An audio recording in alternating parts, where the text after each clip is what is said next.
kita hidup juga dengan beberapa identitas yang kita perankan atau kita bawakan gitu ya. Nah sekarang Mbak Walma nanti mungkin akan sharing mengenai perannya sebagai seorang ibu, influencer, model, dan individu yang mungkin sedang berjuang dengan perjuangannya yang khas begitu ya Mbak Walma ya. Baik. Sedangkan Mbak Olivia nanti akan berbagi pengalaman mengenai perannya sebagai seorang mahasiswa Fakultas Psikologi ya, sekaligus pegiat isu kegiatan mental begitu melalui komunitas yang didirikannya. Baik. Mungkin kita mulai dari Mbak Walma dulu ya.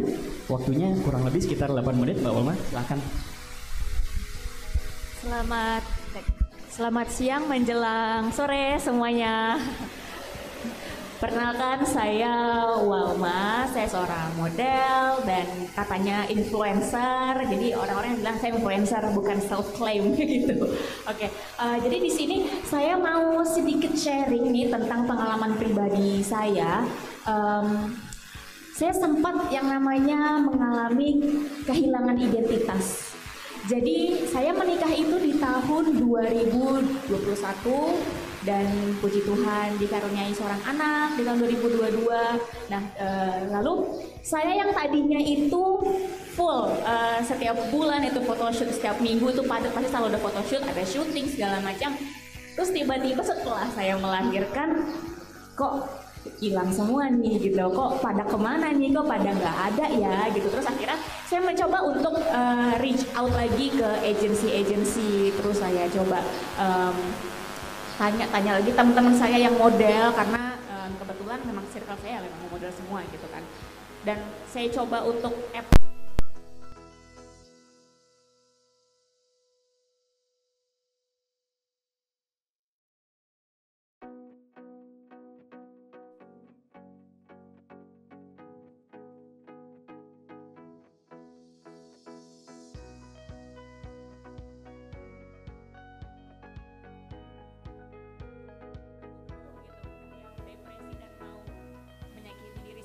menyakiti bayi saya juga gitu. Dan di situ saya benar-benar kehilangan jati diri saya ini siapa gitu, saya ngapain ya di sini ya gitu.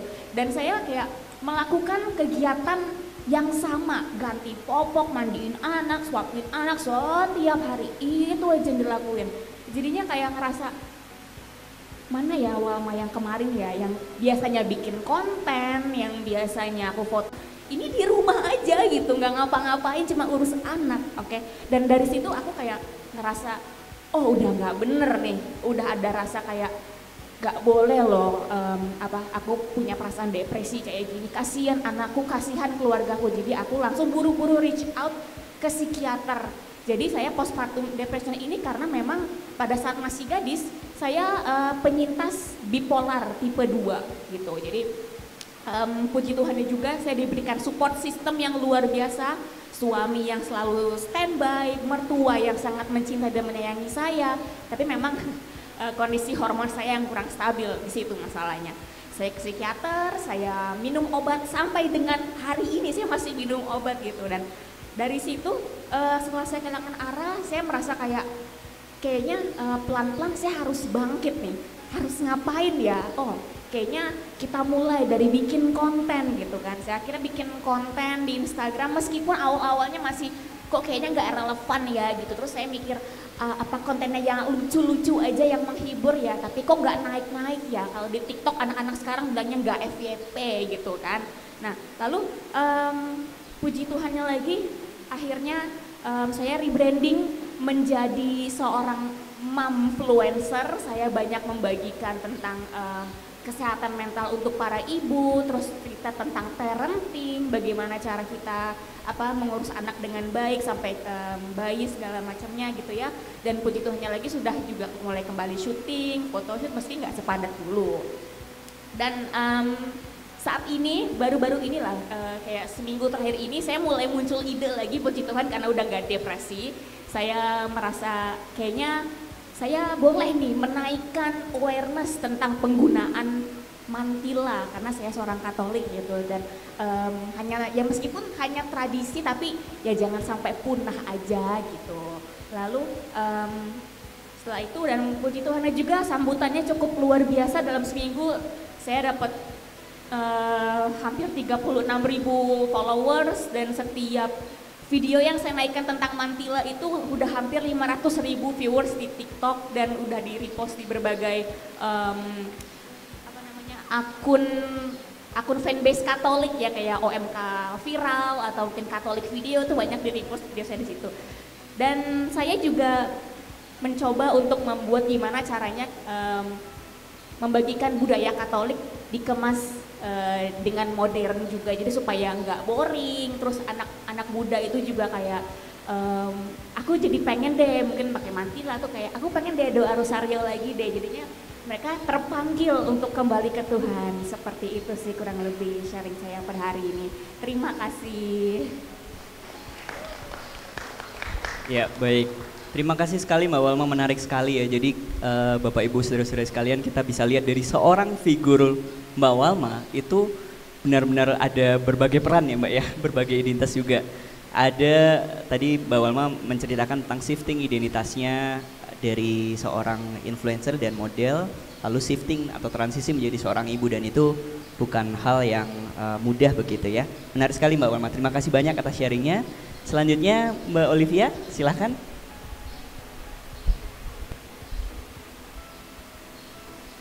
Oke, terima kasih ya Pak. Oke, sebelumnya halo, selamat sore ya kepada Bapak Ibu dan teman-teman semuanya. Sebelumnya perkenalkan lagi, nama saya Maria Olivia Susilo atau bisa dipanggil Olivia. Nah, kalau misalnya tadi Kak Walma sudah bercerita ya tentang orang itu bisa memiliki banyak sekali nih identitas. Nah, kalau misalnya dari saya sendiri yang mungkin sedikit berbeda ya dengan Kak Walma, dan tadi sudah sempat disinggung sedikit, saya saat ini sebetulnya masih mahasiswa nih. Saya punya identitas sebagai mahasiswa di universitas ini, di Unika Atmajaya, sekarang di semester 7 atau di tahun terakhir. Nah, sebagai identitas mahasiswa ini ya, dengan memiliki identitas mahasiswa, saya tentunya memiliki peran-peran yang seperti mahasiswa pada umumnya ya. Mungkin teman-teman di sini ada yang relate, atau Bapak Ibu yang dulu juga merupakan mahasiswa mungkin bisa relate juga, seperti pergi ke kuliah, ikut organisasi mahasiswa, nongkrong dan lain-lainnya yang mahasiswa banget. Nah, tapi Bapak Ibu dan teman-teman, selain sebagai mahasiswa, saya memiliki satu identitas lagi nih yang masih lekat dan sangat bermakna di diri saya, yaitu saya juga merupakan seorang pendiri atau founder dari organisasi kesehatan mental dengan media seni yang namanya Studio Jiwa. Saya mendirikan Studio Jiwa itu saat liburan kelulusan dari SMA ke kuliah, yang berarti lebih dari 3 tahun yang lalu. Nah, sehubungan dengan Studio Jiwa juga nih, kebanyakan audiens Studio Jiwa itu berada di usia remaja atau dewasa awal, yang kalau misalnya dilihat dari tahap perkembangan ya, karena saya mahasiswa psikologi, mereka sekarang berada di tahap pencarian identitas sosial juga, yang mungkin bisa relate juga nih dengan topik pembahasan selanjutnya. Nah, sejujurnya ya Bapak, Ibu, dan teman-teman, memiliki identitas sebagai pendiri organisasi di usia saya itu bukan hal yang mudah sama sekali. Apalagi di 1 tahun pertama saat saya mengelola Studio Jiwa, itu saya sendirian, tidak ada timnya. Jadi misalnya dalam meeting kolaborasi, di mana saya harus mengobrol atau bercerita dengan para pendiri-pendiri organisasi kesehatan mental lain yang umurnya itu sejujurnya lebih dewasa dibandingkan saya, dan pengalamannya bisa dibilang lebih banyak juga ya. Dan ketika di kampus juga, saya juga suka merasa sungkan nih, terutama di awal-awal bercerita tentang identitas saya sebagai pendiri Studio Jiwa. Karena saya sadar itu hal yang bisa dibilang unik, maksudnya bukan banyak mahasiswa lain yang juga merupakan pendiri dari suatu organisasi. Nah, jadi istilahnya kalau misalnya di kampus saya full mode mahasiswa nih, tapi begitu ke rumah saya pindah ganti jadi mode foundernya Studio Jiwa. Nah, namun lambat laun saya mulai memberanikan diri nih untuk mencoba menerima dan menemukan bisa dibilang irisan-irisan dari kedua identitas saya. Karena saya semakin sadar, why not nih kalau misalnya kedua identitas saya itu bisa digabung, justru itu bisa menjadi kekuatan dan keunikan saya sendiri. Maka saya mulai tuh, misalnya saya mengangkat Studio Jiwa saat saya menjadi finalis dan puji Tuhan kemudian menjadi runner up dari lomba mahasiswa berprestasi Atmajaya Student Awards tahun lalu. Lalu, makasih. Lalu saya juga berkesempatan untuk berbicara tentang Studio Jiwa juga ketika saya menjadi speaker di acara TEDx UAJ tahun ini. Bahkan puji Tuhan juga saya berkesempatan untuk menjadi pembicara mahasiswa Atmajaya pertama di acara TEDx UAJ. Jadi itu sesuatu yang membanggakan sekali untuk saya dan saya bersyukur banget bisa menggabungkan kedua identitas tersebut. Oke, jadi kalau misalnya saya boleh tarik benang merah nih dari hal-hal yang saya ceritakan sebelum-sebelumnya, saya percaya kalau misalnya seseorang itu pasti akan punya banyak sekali identitas dalam hidupnya. Dan saya juga percaya kalau misalnya kita menggabungkan identitas-identitas kita, seperti Kak Walma juga tadi bercerita tentang menggabungkan identitasnya, pasti itu walaupun membutuhkan proses ya, namun justru dapat menjadi ciri khas dari individu dan bisa membuatnya berbeda nih dengan orang-orang lainnya begitu. Sekian dari saya, terima kasih.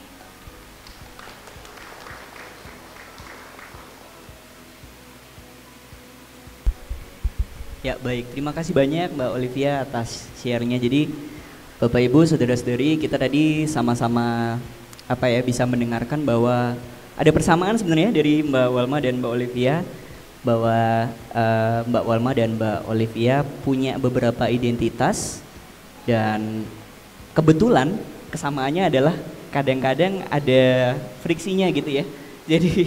Jadi ada proses transisi yang itu tidak mudah, pasti ada perjuangan di situ, dan pada akhirnya kebetulan di kisah Mbak Walma dan Mbak Olivia, dua identitas yang kurang lebih berseberangan itu bisa dikawinkan gitu ya, jadi sama sehingga friksi itu berkurang. Nah, mungkin Bapak Ibu dan saudara-saudari sekalian juga bisa berefleksi begitu ya, mungkin cerita ini akan relate, jadi ini sebagai pemantik untuk Bapak Ibu juga berefleksi, kira-kira saya itu menjalankan identitas apa selama ini, apa saja yang saya rasakan sebagai sebuah tantangan begitu ya. Jadi nanti Bapak Ibu bisa berefleksi dan nanti kita akan teruskan mendengarkan penjelasan dari narasumber dan penulis kita. Terima kasih banyak sharingnya Mbak Olivia dan Mbak Walma. Saya persilahkan kembali ke audiens. Terima kasih banyak ya. Sangat berkesan, terima kasih banyak.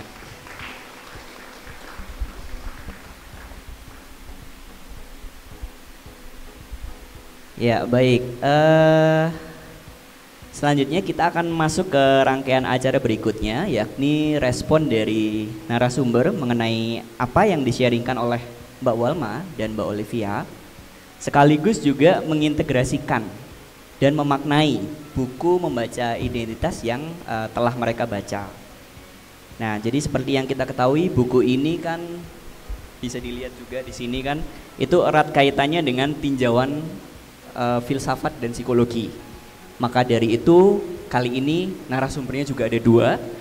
Jadi yang pertama ada Doctor of Philosophy Juliana Murniarti MSI, Dekan Fakultas Psikologi Unika Atmajaya. Lalu yang kedua adalah Romo Setiowibowo SJ, Romo sekaligus dosen di Sekolah Tinggi Filsafat Triyakara. Silakan maju menemani saya, Bu Murni dan Romo. Silakan.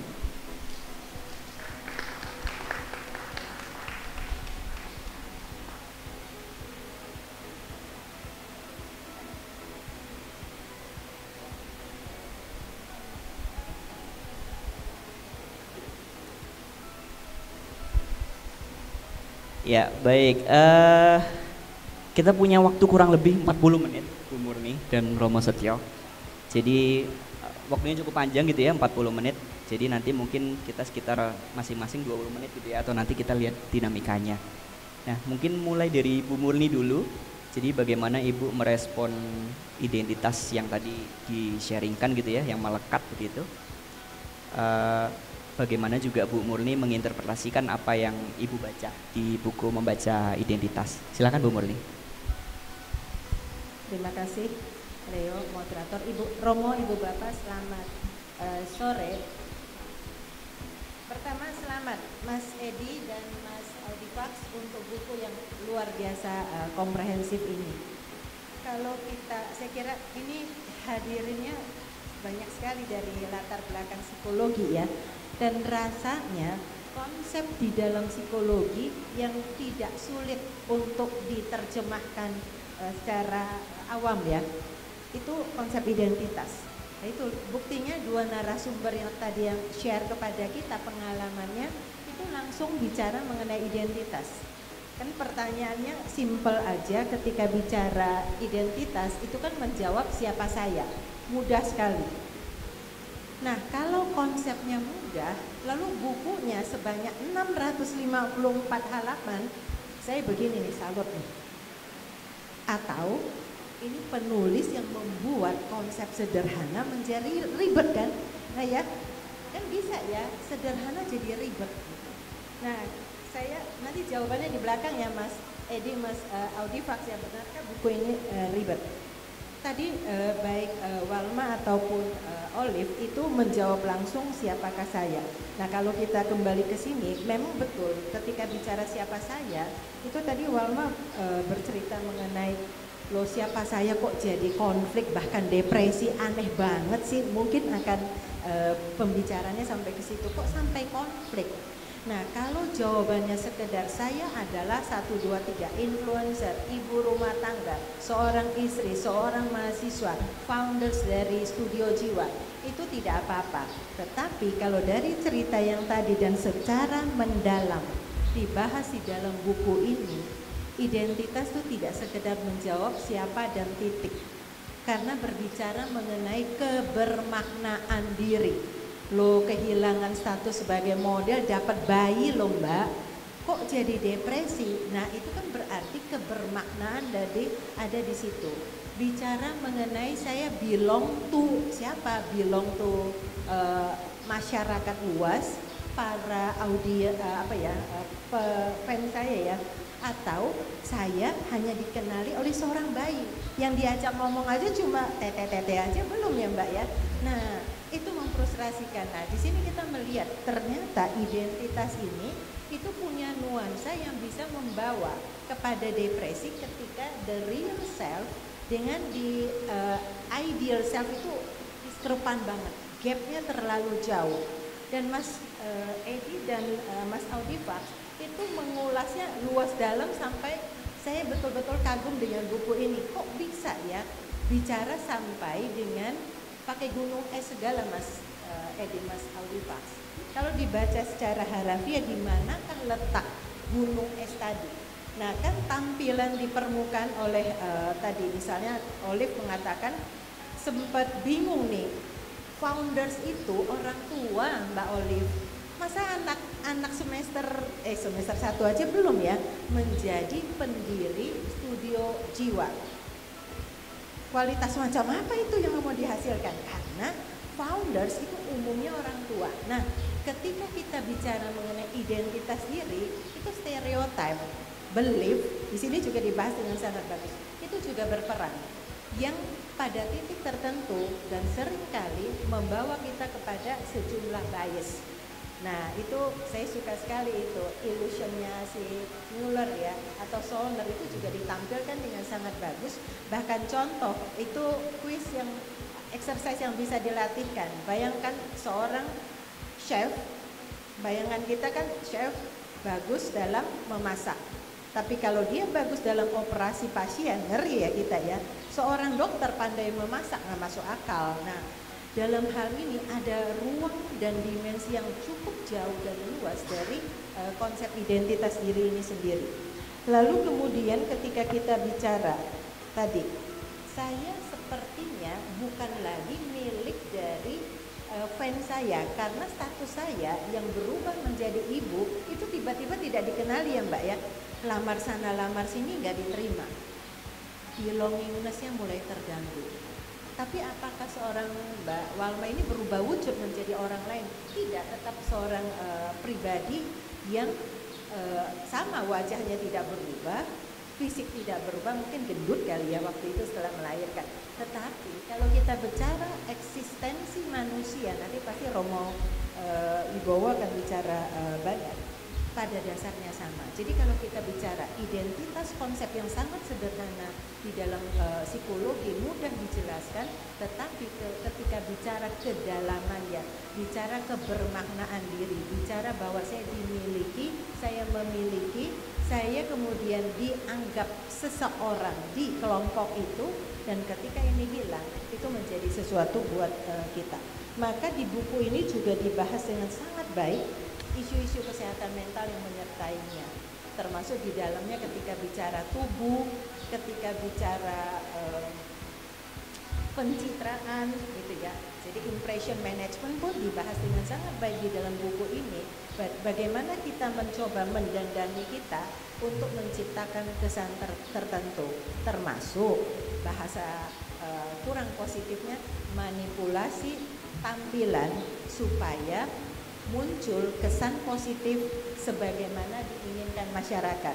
Boleh saja perilaku korupsi, tapi kalau tampilannya manis, ya santun, dengan tampilan yang menunjukkan saya seorang yang religius, orang gak akan percaya kalau saya seorang koruptor. Nah itu juga dibahas dengan sangat bagus di dalam buku ini, dengan berbagai contoh, dengan berbagai berita yang ada di sosmed, dengan film, dan segera tadi saya bilang ke Mas Edi, Mas Audifax, buku ini akan saya gunakan untuk mata kuliah, 2 mata kuliah di S2, 1 di S2 psikologi hubungan antar kelompok, lalu di S3 ada manusia dalam psikologi. Kalau di S1 di berbagai mata kuliah itu sangat bisa digunakan. Lalu yang saya juga lihat dipaparkan dengan sangat bagus, dan saya kira mungkin dalam situasi Pilpres ini relevan nih Mas Edo. Ketika bicara bagaimana social identity itu terbentuk, kan itu selalu dimulai dengan proses social categorization. Ya, saya mengkategorikan si kandidat ini, lalu saya melihat saya itu dekat dengan yang mana. Mulailah proses social identification. Nah, di sini bias diulas dengan sangat bagus oleh penulis. Seringkali kita mengalami bias di mana belief terhadap kandidat. Ya kalau psikologi sering tadi gunung es tadi sebenarnya yang tampil di permukaan itu hanya 10% yang tampak. Lebih dari 85% itu ada di bawah gunung es, yang disitulah sebenarnya makna, basic assumption, values, norma itu semuanya berada. Tetapi kalau kita lihat tampilannya saja, kok saya mirip ya dengan yang nggak boleh sebut itu ya merek ya, nggak boleh sebut nomor ya. Nah mirip dengan nomor tertentu, dan di sini bias muncul. Kita jangan lupa kalau kemiripan 55% itu kan di atas 50%, seolah seluruh dari karakteristik itu mirip dengan saya. Beda hanya 45%. Sekarang kalau kita bilang 45% beda, itu sebetulnya juga dekat loh dengan 50%. Tetapi proses kognitif di kepala itu membuat saya melihat kok saya mirip dengan yang itu, beda dengan yang lain. Nah itu perlu disadari, gunung es yang dipaparkan di sini, kemudian juga proses identifikasi yang dijelaskan dengan sangat bagus, itu membantu kita memahami bagaimana situasi. Nah ini political identity yang sedang jadi bahasan menarik hari-hari ini.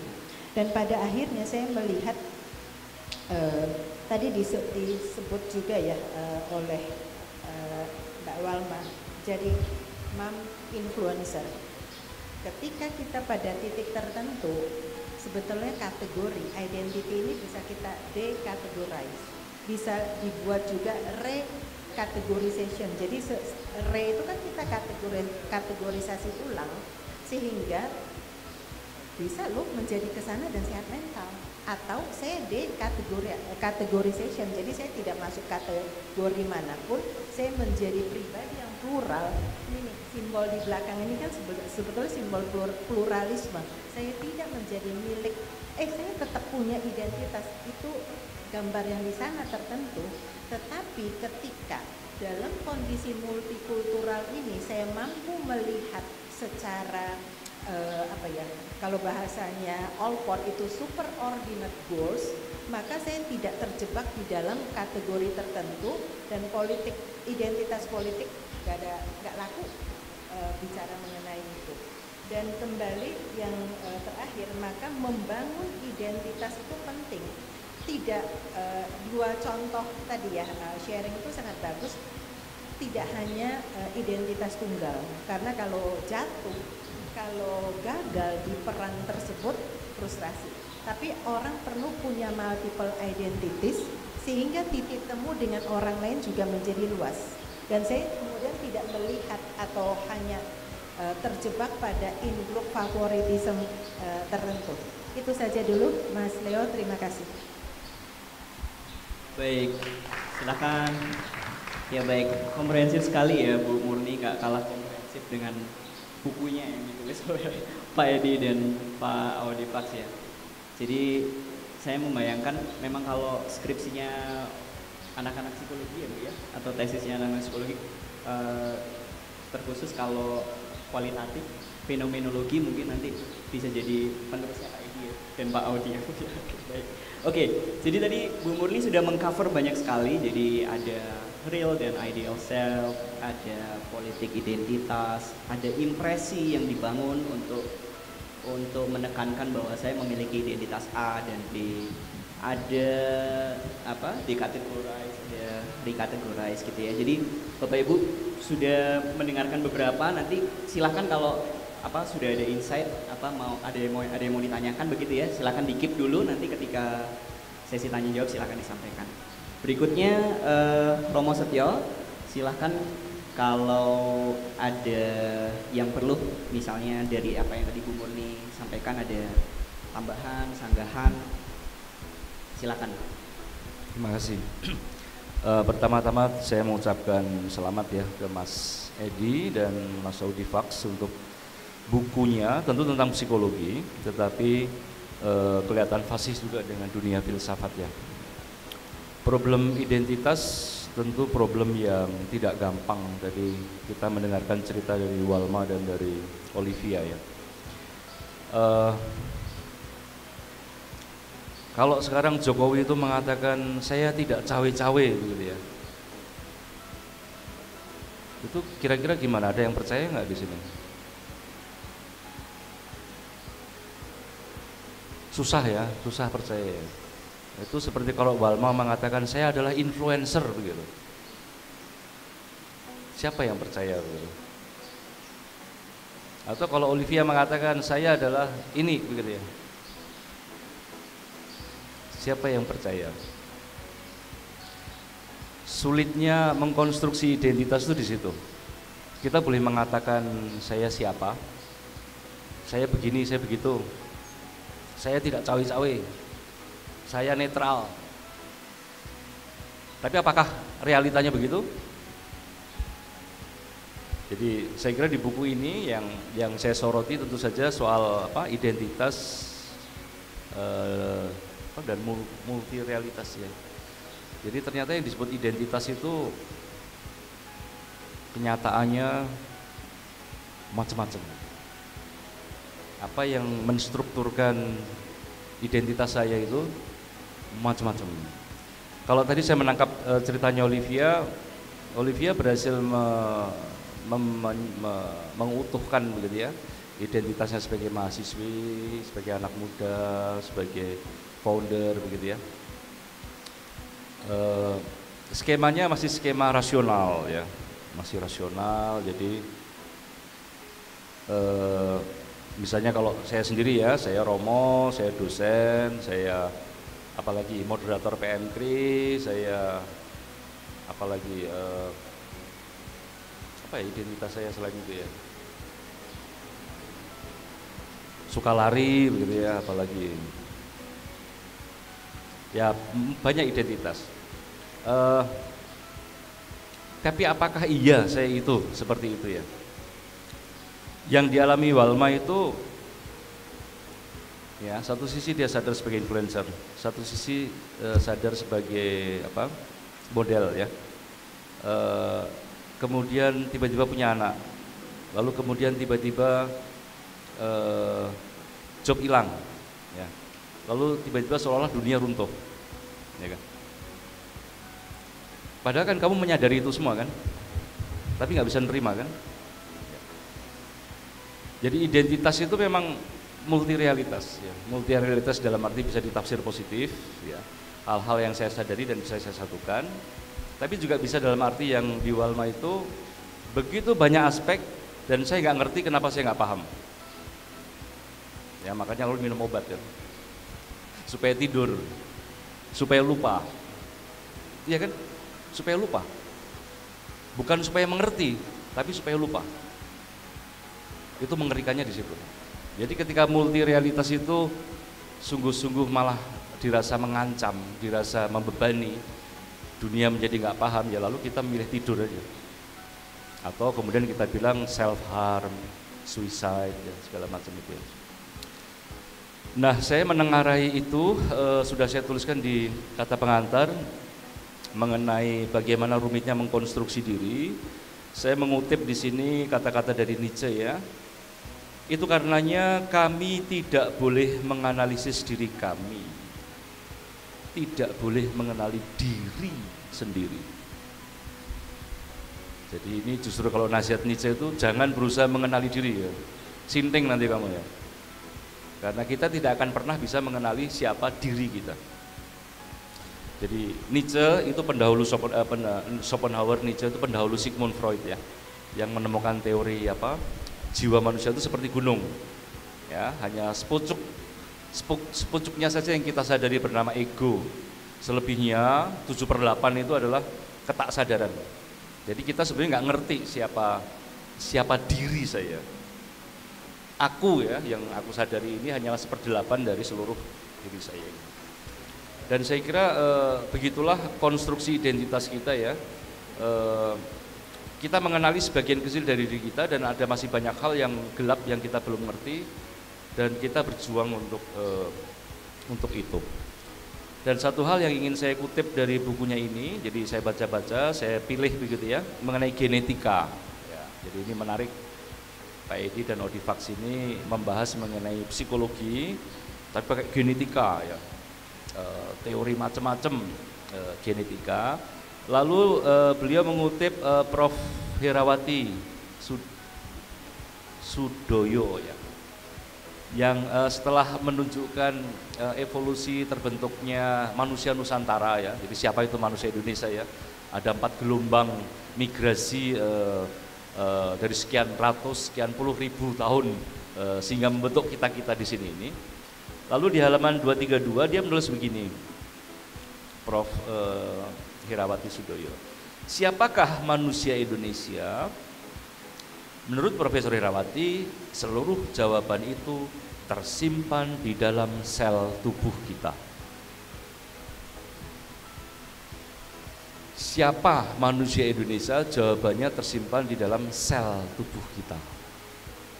Artinya gabungan evolusi genetika yang ada di dalam diri kita masing-masing ini ya, di tubuh kita inilah yang menunjukkan siapa diri kita.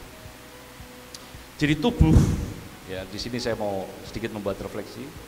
Tubuh itu ternyata penting untuk siapa diri saya. Identitasku itu ternyata tampak dari tubuh. Saya setuju dengan Prof. Herawati ya. Tubuh kita ini ya, badan saya yang kelihatan ini ya, nggak tahu gen saya gen apa, rambutnya udah putih begitu ya, sementara Pak Edi rambutnya masih hitam. Jadi tubuh ini yang membentuk siapa saya. Dan seringkali dalam pergulatan mengenai tubuh inilah siapa saya lalu kelihatan, bisa menerima, menolak, bertempur ya di antara keduanya. Nah, yang menarik dalam refleksi filsafat, Nietzsche mengatakan tubuh itu adalah diri, jiwa itu adalah aku. Jadi kalau saya ini Setio begitu ya, maka tubuh saya ini diri saya. Dan seringkali saya tidak menyadari tubuh saya ini. Saya kan punya konstruksi mengenai diri saya ya, saya adalah begini begitu. Tapi kan seringkali nanti orang lain mengatakan, loh Romo kok begitu Romo? Masa sih saya begitu-begitu? Orang lain menyadari saya, tapi saya tidak menyadari tubuh saya. Maka dalam konstruksi identitas diri lewat tubuh ini penting ya. Makanya tadi saya sebenarnya mendengarkan dengan perhatian ceritanya Walma ya, karena konstruksi tubuh ya, itu yang membuat kita jungkir balik. Tubuh dalam arti bukan hanya tubuhku ya, tapi juga tubuh sosial. Artinya bagaimana orang mempersepsi tubuhku, menerima tubuhku ya, memberi job pada tubuhku begitu ya. Ternyata ini menjungkir balikkan diri kita. Ada renungan filosofis menarik dari Michel Longry mengenai ini ya, mengenai tubuh ya. Bahwa penting bahwa memang manusia itu dikonstruksi oleh tubuhnya yang kelihatan ini. Jadi bagaimana lewat tubuh ini kan saya kan berinteraksi ya. Satu yang saya sesali dari era Zoom itu kan interaksi ya. Ngajar sih ngajar begitu ya, tapi kan coba di depan komputer ya, enggak ada sosialitas ya. Beda kalau kita ketemu offline begini, lalu ada jalinan-jalinan yang terhubung. Itu namanya tubuh ya. Nah, Michel Longry mengatakan bahwa selain tubuh yang kelihatan ya, yang itu pun jarang kita sadari ya. Selain tubuh sosial kita ini, Michel Longry mengatakan masih ada sesuatu yang lebih dalam lagi, namanya daging. Daging itu kelihatan apa enggak? Tertutup kulit. Jadi kalau tubuh kita ini menjadi sarana kita mengkonstruksi diri, padahal kita kadang-kadang juga belum tentu menyadarinya, karena seringkali kita butuh orang lain untuk mengafirmasi, meneguhkan atau menolak ya, supaya lalu saya menyadari diri. Nah, ada yang lebih dalam lagi yang namanya daging. Atau kalau kemudian dibahasakan dengan gamblangnya, kehidupan itu sendiri, Tuhan itu sendiri. Jadi sebetulnya di balik fisik kita yang kelihatan ini ya, yang mana ini juga kadang-kadang masih misteri untuk kita, tapi juga membantu konstruksi diri kita, itu ada yang namanya daging, la chair dalam bahasa Perancis ya, dimana chair ini invisible, nggak kelihatan, tapi dia lebih penting daripada tubuh, karena kulit ini kalau nggak ada dagingnya, keropos kamu. Jadi yang nggak kelihatan ini justru menjadi yang paling penting, dan dialah menjadi sumber dari mana tubuh saya ini menampak ya, lalu menjadi alat konstruksi sosial saya dengan sesama. Maka saya tidak tahu di buku ini Pak Edi ngomong Tuhan nggak ya? Ada ya, sorry, saya nggak selesai bacanya sampai ke Tuhan ya. Karena dalam konstruksi mengenai diri ini satu aspek yang memang sulit dijelaskan ya, tapi fundamental ya. Itu memang relasi kita dengan Tuhan. Mungkin itu dulu, nanti kalau ada pertanyaan bisa kita diskusikan. Terima kasih.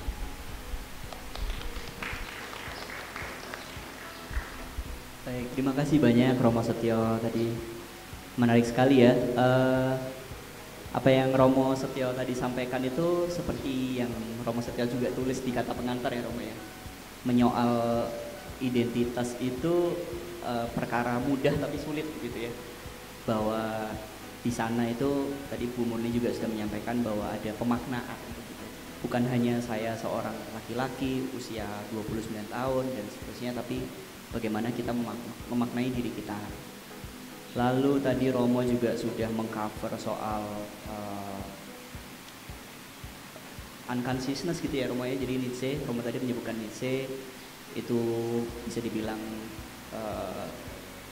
merefer jadi Freud merefer Nietzsche begitu ya. Lalu tubuh itu digunakan juga sebagai alat untuk sama seperti Bu Murni tadi, impresi tapi identitas sosial gitu ya. yang mau saya tanyakan ke Bu Murni sama Romo Setio, masih dalam kerangka identitas. Kenapa ya kok filsafat dan psikologi itu sangat amat erat kaitannya. Jadi tadi Romo menyebutkan bahwa nenek moyangnya pemikiran psikologi itu ya filsafat. Jadi terutama ketika kita membahas identitas begitu. Jadi membahas identitas, membahas eksistensi gitu ya. Silakan Bu. Antara Bu Murni atau Romo, siapa duluan? Bu Murni. Iya. Jadi yang mau ditanyakan mengapa isu genetika itu ya, kira-kira nenek moyang lalu ke identitas itu ya. Iya, kalau kita lihat bagaimana kita merasa, kan pada dasarnya ketika bicara identitas sosial, pada akhirnya kita bicara saya merupakan anggota kelompok ini, bukan kelompok ini. Kalau sekedar bukan kelompok ini masih bagus. Kalau ini kelompok adalah musuh saya, kan kemudian menjadi isu konflik. Atau sama-sama fans dari capres tertentu, riwayat kampret cebong aja masih hari ini rasanya belum tuntas itu. Kok bisa ya seseorang yang tadinya tidak kenal dua calon itu, begitu identifikasi pada calon tertentu sangat kuat, merasa pihak sana yang juga tidak dikenalinya adalah musuh. Itu kan in-group, out-group. Nah, salah satu basis dari pembentukan in-group tadi itu adalah kalau mau dikatakan genetika, kita lebih merasa satu klaster, satu kelompok, satu kategori sosial dengan orang-orang yang mirip dengan saya. Miripnya itu basisnya apa? Ya mungkin mirip karena turunan, darah, maka etnisitas itu etnik saya, pasti saya anggap lebih dekat dengan saya. Ketika ada sebuah pertemuan, saya tidak kenal sebelah sini, saya mipir ke sana karena etnik saya ada di sana. Atau kategori agama saya ada di sini, saya mipir ke sini. Nah itu basisnya. Nah ketika kita bicara kemudian saya menolong, saya prefer, saya akan berafiliasi kepada, nah itu basis yang itu ada di situ Mas Leo. Dan basisnya bisa macam-macam, dan ketika kita bicara political identity sedikit menjauh ya, itu basis itu akan sangat memainkan peranan. Tinggal yang di sana memainkan isu apa itu. Jadi genetika nenek moyang bisa kemudian mewujud dalam artian yang kita coba konstruksi. Maka bicara identitas, saya merasa mirip atau saya merasa anggota, atau saya tadi Romo banyak bicara mengenai ketubuhan ya. Di psikologi itu kita bicara mengenai ini body image. Kalau saya mulai keriput, saya mulai terganggu, nah itu kan sebenarnya identitas saya sebagai pribadi, entah sebagai perempuan atau lebih-lebih kalau profesi saya berkaitan dengan kecantikan. Wah itu krisis luar biasa itu. Nah kalau kembali ke sana itu banyak aspek dari genetika yang mempengaruhi bagaimana saya mendefinisikan identitas saya. Bahkan kalau tadi soal cantik tidak cantik itu semua hasil rekonstruksi sosial. Maka ketika saya merasa tidak lagi cantik, maka saya tidak lagi mirip, tidak lagi merasa bagian dari kelompok model, kelompok artis, dan semacam itu. Baik, terima kasih Bu Murni. Tadi Bu Murni merespon sekaligus menambahkan soal mungkin kita mungkin mengenali konsep ini ya, memori kolektif gitu ya, Bu Murni dan Romo ya. Jadi bahwa kita punya memori kolektif, bahwa kita menjadi bagian dari satu kelompok begitu. Saya tadi Romo menyebutkan saya misalnya suku Jawa, maka saya berapa persen Jawa dan seterusnya. Tadi Bu Murni juga sudah menambahkan soal dikotomi us and them, ya. Jadi kami dan mereka, bahwa identitas itu juga bisa dikaitkan dengan identitas sosial dan itu membuat perbedaan antara kami dan mereka. Gitu. Terima kasih banyak Bu Murni. Pertanyaan yang tadi Romo kembali, jadi kenapa ya kok masih dalam bingkai identitas? psikologi itu erat sekali kaitannya sama filsafat, ya, terutama kaitannya sama identitas, eksistensi begitu. Jadi sebetulnya bukan hanya psikologi ya Mas Leo, tapi semua ilmu itu sebetulnya dekat dengan filsafatnya. Jadi karena saya pengajar filsafat, maka yang paling top memang ilmu filsafat gitu ya. Karena memang ilmu itu kan munculnya dari filsafat ya, baru kemudian berkembang menjadi ada teologi, ada sains, ilmu alam, dan terakhir baru abad 18-19 muncul psikologi ya, lalu nanti ilmu lainnya. Jadi kalau kita kembali ke filsafat ya, saya kebetulan mengajar filsafat klasik Yunani. Satu pencarian utama para filsuf Yunani, misalnya di mulut Sokrates ya, mungkin Bapak Ibu sudah tahu ya, gnotiseuton, know yourself. Itu filsafat itu hanya itu, kenalilah dirimu sendiri. Itu maksim yang dijadikan pokok pencarian filsafat, tidak lebih dan tidak kurang. Jadi di kuil Delphi, Delphi itu tempat ziarah orang-orang Yunani ya, tertulis di depan gapura ya, di depan kuil Apollo ya, kuil Apollon itu di mana di Delphi, di Delphi 70 km dari Athena, gnotiseuton.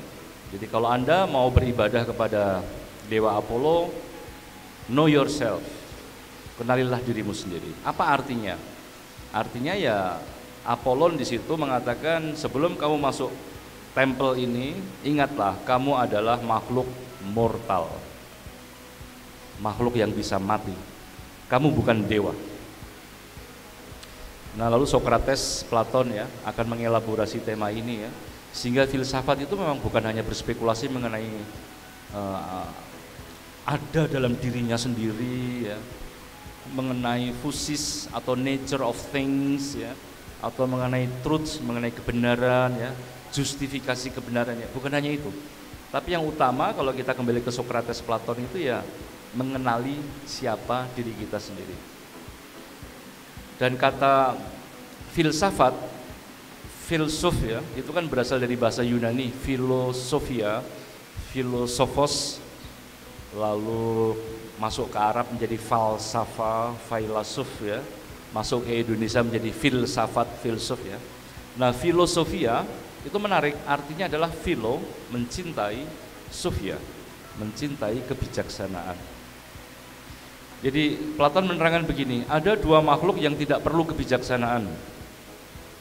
Ada dua makhluk yang tidak membutuhkan kebijaksanaan. Satu binatang. Ya, saya punya anjing di rumah ya. Ada 3 anjing ya. Mereka tidak perlu kuliah ke STF, Sekolah Tinggi Filsafat Triarkara. Kenapa? Karena binatang tidak butuh, tidak merasa apa perlunya gitu ya, belajar filsafat ya. Makhluk kedua yang tidak butuh belajar kebijaksanaan adalah para dewa. Kenapa? Karena para dewa sudah bijaksana. Tuhan sudah bijaksana. Jadi yang satu nggak butuh, nggak ngerti kebutuhan kebijaksanaan, yang satunya sudah bijaksana. Nah, manusia itu hanyalah filosofos, mencintai kebijaksanaan. Maka kenapa manusia mencintai kebijaksanaan, mencari kebijaksanaan? Satu, supaya dia nggak jatuh seperti binatang yang tidak merasa perlu untuk belajar, dan supaya dia tidak jatuh sombong seperti para dewa yang menganggap sudah punya semua pengetahuan, bisa menjawab apapun. Jadi itu salah satu katakan ilustrasi untuk mengatakan bahwa ambisi filsafat klasik itu adalah mengenali diri sendiri. Bahasa gamblangnya artinya kita ini manusia, bukan dewa dan bukan binatang. Lebih rumitnya lagi adalah bahwa kita selalu dalam in between ya. Kita ini selalu mencari, mengkonstruksi siapa diri kita, dan tidak akan pernah selesai karena kita bukan dewa. Tapi pencarian itu sesuatu yang worth it kita lakukan. Kenapa? Karena kita bukan binatang ya. Kalau kita hanya hidup seperti binatang, ngapain kita susah-susah mikir tentang diri, tentang apa, mencari kejelasan diri gitu ya. Tapi justru karena kita manusia, maka kita melakukan itu, yang disebut kemudian dengan nama istilah filsafat. Ya baik, terima kasih Romo. Jadi bahkan bukan hanya psikologi saja ya Romo ya. Jadi nenek moyangnya seluruh ilmu, hampir seluruh disiplin ilmu ya filsafat begitu ya Romo.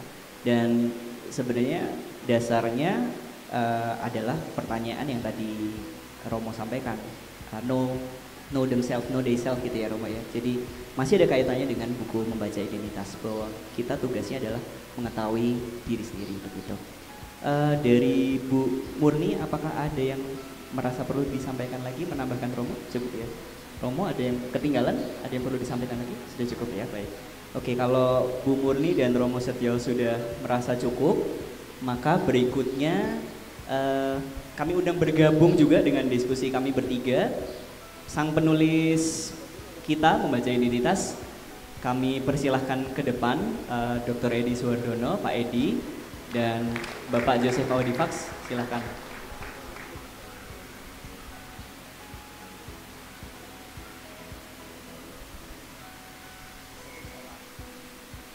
Boleh, silahkan pilih yang mana yang nyaman.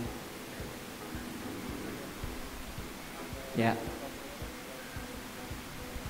Baik, Pak Edi dan Pak Audi tadi kan sudah mendengarkan ya dari sharing begitu dari Mbak Walma dan Mbak Olivia, lalu juga tanggapan dari Romo dan Bu Murni begitu ya. Nah sekarang silahkan Pak Edi dan Pak Audi merespon gitu ya. Jadi meta respon apa yang tadi sudah disampaikan Bu Murni sama Romo dan juga para pensharing, apa yang belum tercover dari buku Membaca Identitas, dan juga apa sih yang sebenarnya Pak Edi dan Pak Audi itu ingin sampaikan ke pembaca melalui buku yang kurang lebih 600 halaman ini. Siapa duluan? Pak Edi duluan ya.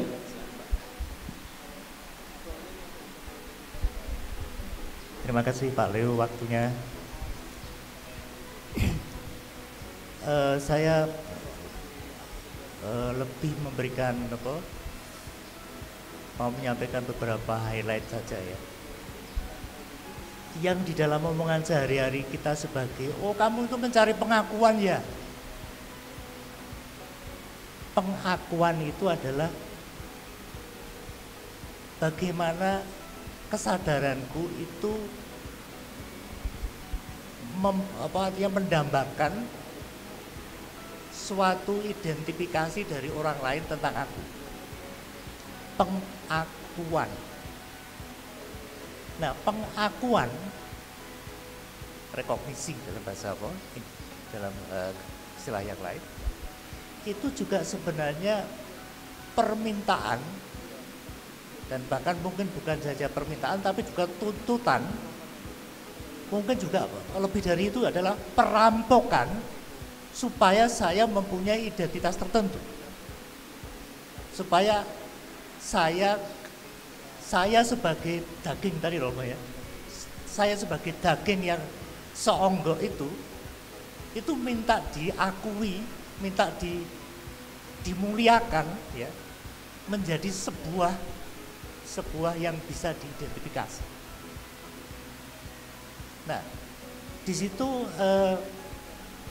ada kaitan erat antara pengakuan, dan pengakuan itu bisa datang dari orang lain kepada diri kita, tetapi juga bisa pengakuan itu adalah bagaimana diri kita mengakui orang lain. Jadi kalau diri kita mengakui orang lain itu yang dalam tadi Ibu Murni mengatakan itu suatu proses identifikasi diri. Kamu itu menjadi kamu, kau itu menjadi kau dalam konstruksi atau di dalam framingku. Itu poin yang pertama yang mau saya sampaikan. Nanti Mas Audi mau saya minta untuk menjelaskan lebih jauh, akan menjelaskan lebih jauh. Poin yang kedua adalah identitas itu sebenarnya sebagai suatu bangunan rumah. Ya kita metafораkan seperti itu, bangunan rumah. tadi ketika Walma melihat yang bangunan rumahnya itu sebagai apa, pembuat konten kreator, tapi kemudian harus mengubah kontennya itu menjadi seorang bayi, itu betapa sulitnya membalik ya bangunan rumah itu. Sementara bangunan rumah itu menjadi bangunan ketika itu ada tiang-tiangnya, ketika itu ada pondasinya. Tadi Romo Setio menjelaskan bagaimana kalau saya itu seorang dokter tapi kemudian saya itu suka masak, ya, atau saya lebih dikenal sebagai pemasak. Itu berarti antara rumah dan tiangnya itu tidak sesuai. Dan saya dengar meskipun tadi tidak dibahas lebih detail ya, Mbak Walma kan juga mengalami perubahan yang luar biasa yang mungkin siapapun yang ada di ruang ini juga sulit untuk membayangkan bahwa itu akan dengan mulus dilewati. Dari seorang Muslim menjadi seorang Katolik itu juga, ini bukan soal apa-apa, ini peristiwa identitas, bukan persoalan yang mudah. Jadi ya poin yang kedua yang mau saya sampaikan adalah bahwa rumah itu butuh tiang, butuh pekarangan, ya, butuh penyangga, ya. Dan kadang-kadang di situ yang terjadi adalah kita hanya menyebut rumah tanpa tiang. Nah, membangun tiangnya itu, rumah yang sudah terbangun dengan seorang konten kreator, tapi kemudian harus ganti rumah baru menjadi seorang ibu rumah tangga. Tiang-tiangnya itu belum ada mungkin. Itu yang membuat kemudian harus ngobat dan sebagainya. Itu poin yang kedua. Nah, identitas itu sering, yang ketiga ya, identitas itu dalam bangunan, dalam balutan akun. Di dalam era medsos ini ya, akun itu mungkin kita katakan atau kita asumsikan sebagai identitas, padahal itu bukan identitas. Akun itu adalah dummy. Jadi saya menjadi saya menurut apa yang saya inginkan, diminta atau dituntut oleh orang lain atau diharapkan oleh orang lain, itu melalui akun yang saya buat. Saya bisa bersembunyi di balik akun itu. Ya kan? Maka kalau kemudian tadi Romo sudah mengatakan bahwa ya orang itu tidak mungkin sampai pada otentisitasnya yang penuh, itu iya. Orang ketika dia tahu betul-betul dirinya itu siapa, itu krisis juga. Jadi ini paradoksal sekali kan. Orang yang tidak sesuai antara bangunan tiangnya dengan identitasnya, itu juga krisis ya. Kalaupun orang itu sudah kalau orang Jawa mengatakan plek ya, sudah sesuai apa yang dibayangkan dengan apa yang dikerjakan, itu pun juga belum tentu akan bisa melewatinya. Yang keempat, saya hanya ada 6 poin ya. Yang keempat adalah soal yang tadi Bu Murni sebut sebagai bias ya. Kalau dalam bahasa guyon saya dan saya kira Dr. Uti ya itu sering dengar guyon itu, banyak orang itu mantap dalam ketidakmantapannya. Mantap dalam ketidakmantapannya. Jadi dimantep-mantepin gitu kan, ya kan?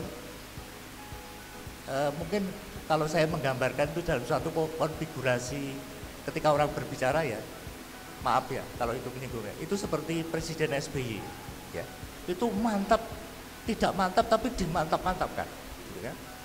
Nah untuk menggelorakan gitu kan, untuk bukan hanya menggelorakan tapi mungkin kadang-kadang pelajar saya adalah untuk mengglorifikasi gitu kan. Antara menggelorakan sama mengglorifikasi itu kadang-kadang juga bisa dipeleset-pelesetkan gitu. Jadi soal mantap dalam ketidakmantapan. Yang kelima itu tadi dengan sangat jelas diuraikan dan saya merasa terbantu sekali ketika Bu Murni menjelaskan teori Touch Bell tentang identifikasi sosial ya. kemudian kategorisasi sosial dan perbandingan sosial. Kita tidak ketiganya itu saling mengunci. Ketika identifikasi itu kita anggapkan sudah purna, ya, maka kita kemudian membuat diri kita dalam satu kategori tertentu. Pada saat kita mengkategorikan tertentu sebagai sesuatu tertentu, kita kemudian juga cenderung akan mengkategorikan orang lain dalam prinsip difference dan similarity, persamaan dan perbedaan dengan orang lain. Saya ambil satu contoh yang sederhana. Kenapa Pak Roy itu besuk saudara yang sakit? Nah, teori psikologi sosial akan mengatakan itu yang namanya downward comparison. Karena Pak Roy tidak mempunyai bahan yang untuk berdoa pada Tuhan. Jadi dia mencari orang-orang yang mengerang-erang di rumah sakit, yang di ICU itu, supaya bisa bersyukur pada Tuhan. Itu social comparison. Ya. Ya. Ada yang lebih aktif lagi downward comparison-nya, yaitu dengan cara saya lihat orang itu kok gampang dapat uang hanya dengan gesek masukkan ATM. Nah, kenapa orang itu nggak saya rampok ya? Orang itu harus sama dengan saya, supaya tahu bahwa rasanya jadi saya itu seperti apa. Nah, itu kemudian membuat antara komparasi, identifikasi dan kategorisasi. Yang terakhir yang saya berikan catatan, rekan-rekan teman-teman yang sudah dengan seperti Mas Andreas Haripa yang penulis bestseller ini ya, bersedia untuk datang ya, di Wawan ya, yang bisa bersedia datang. Saya mau mengatakan bahwa kita itu sering mengatakan bahwa dengan kita itu punya identitas itu kita sedang menuntaskan sesuatu, padahal identitas itu hanya dan memang menafsirkan saja. Itu hanya penafsiran. Nah, penafsiran itu kadang-kadang terkonfirmasi. Kita menjadi menemukan truth ya, kebenaran itu karena saling konfirmasi. Saya kira Mas Audi akan melengkapinya dengan lebih jos. Ya, terima kasih.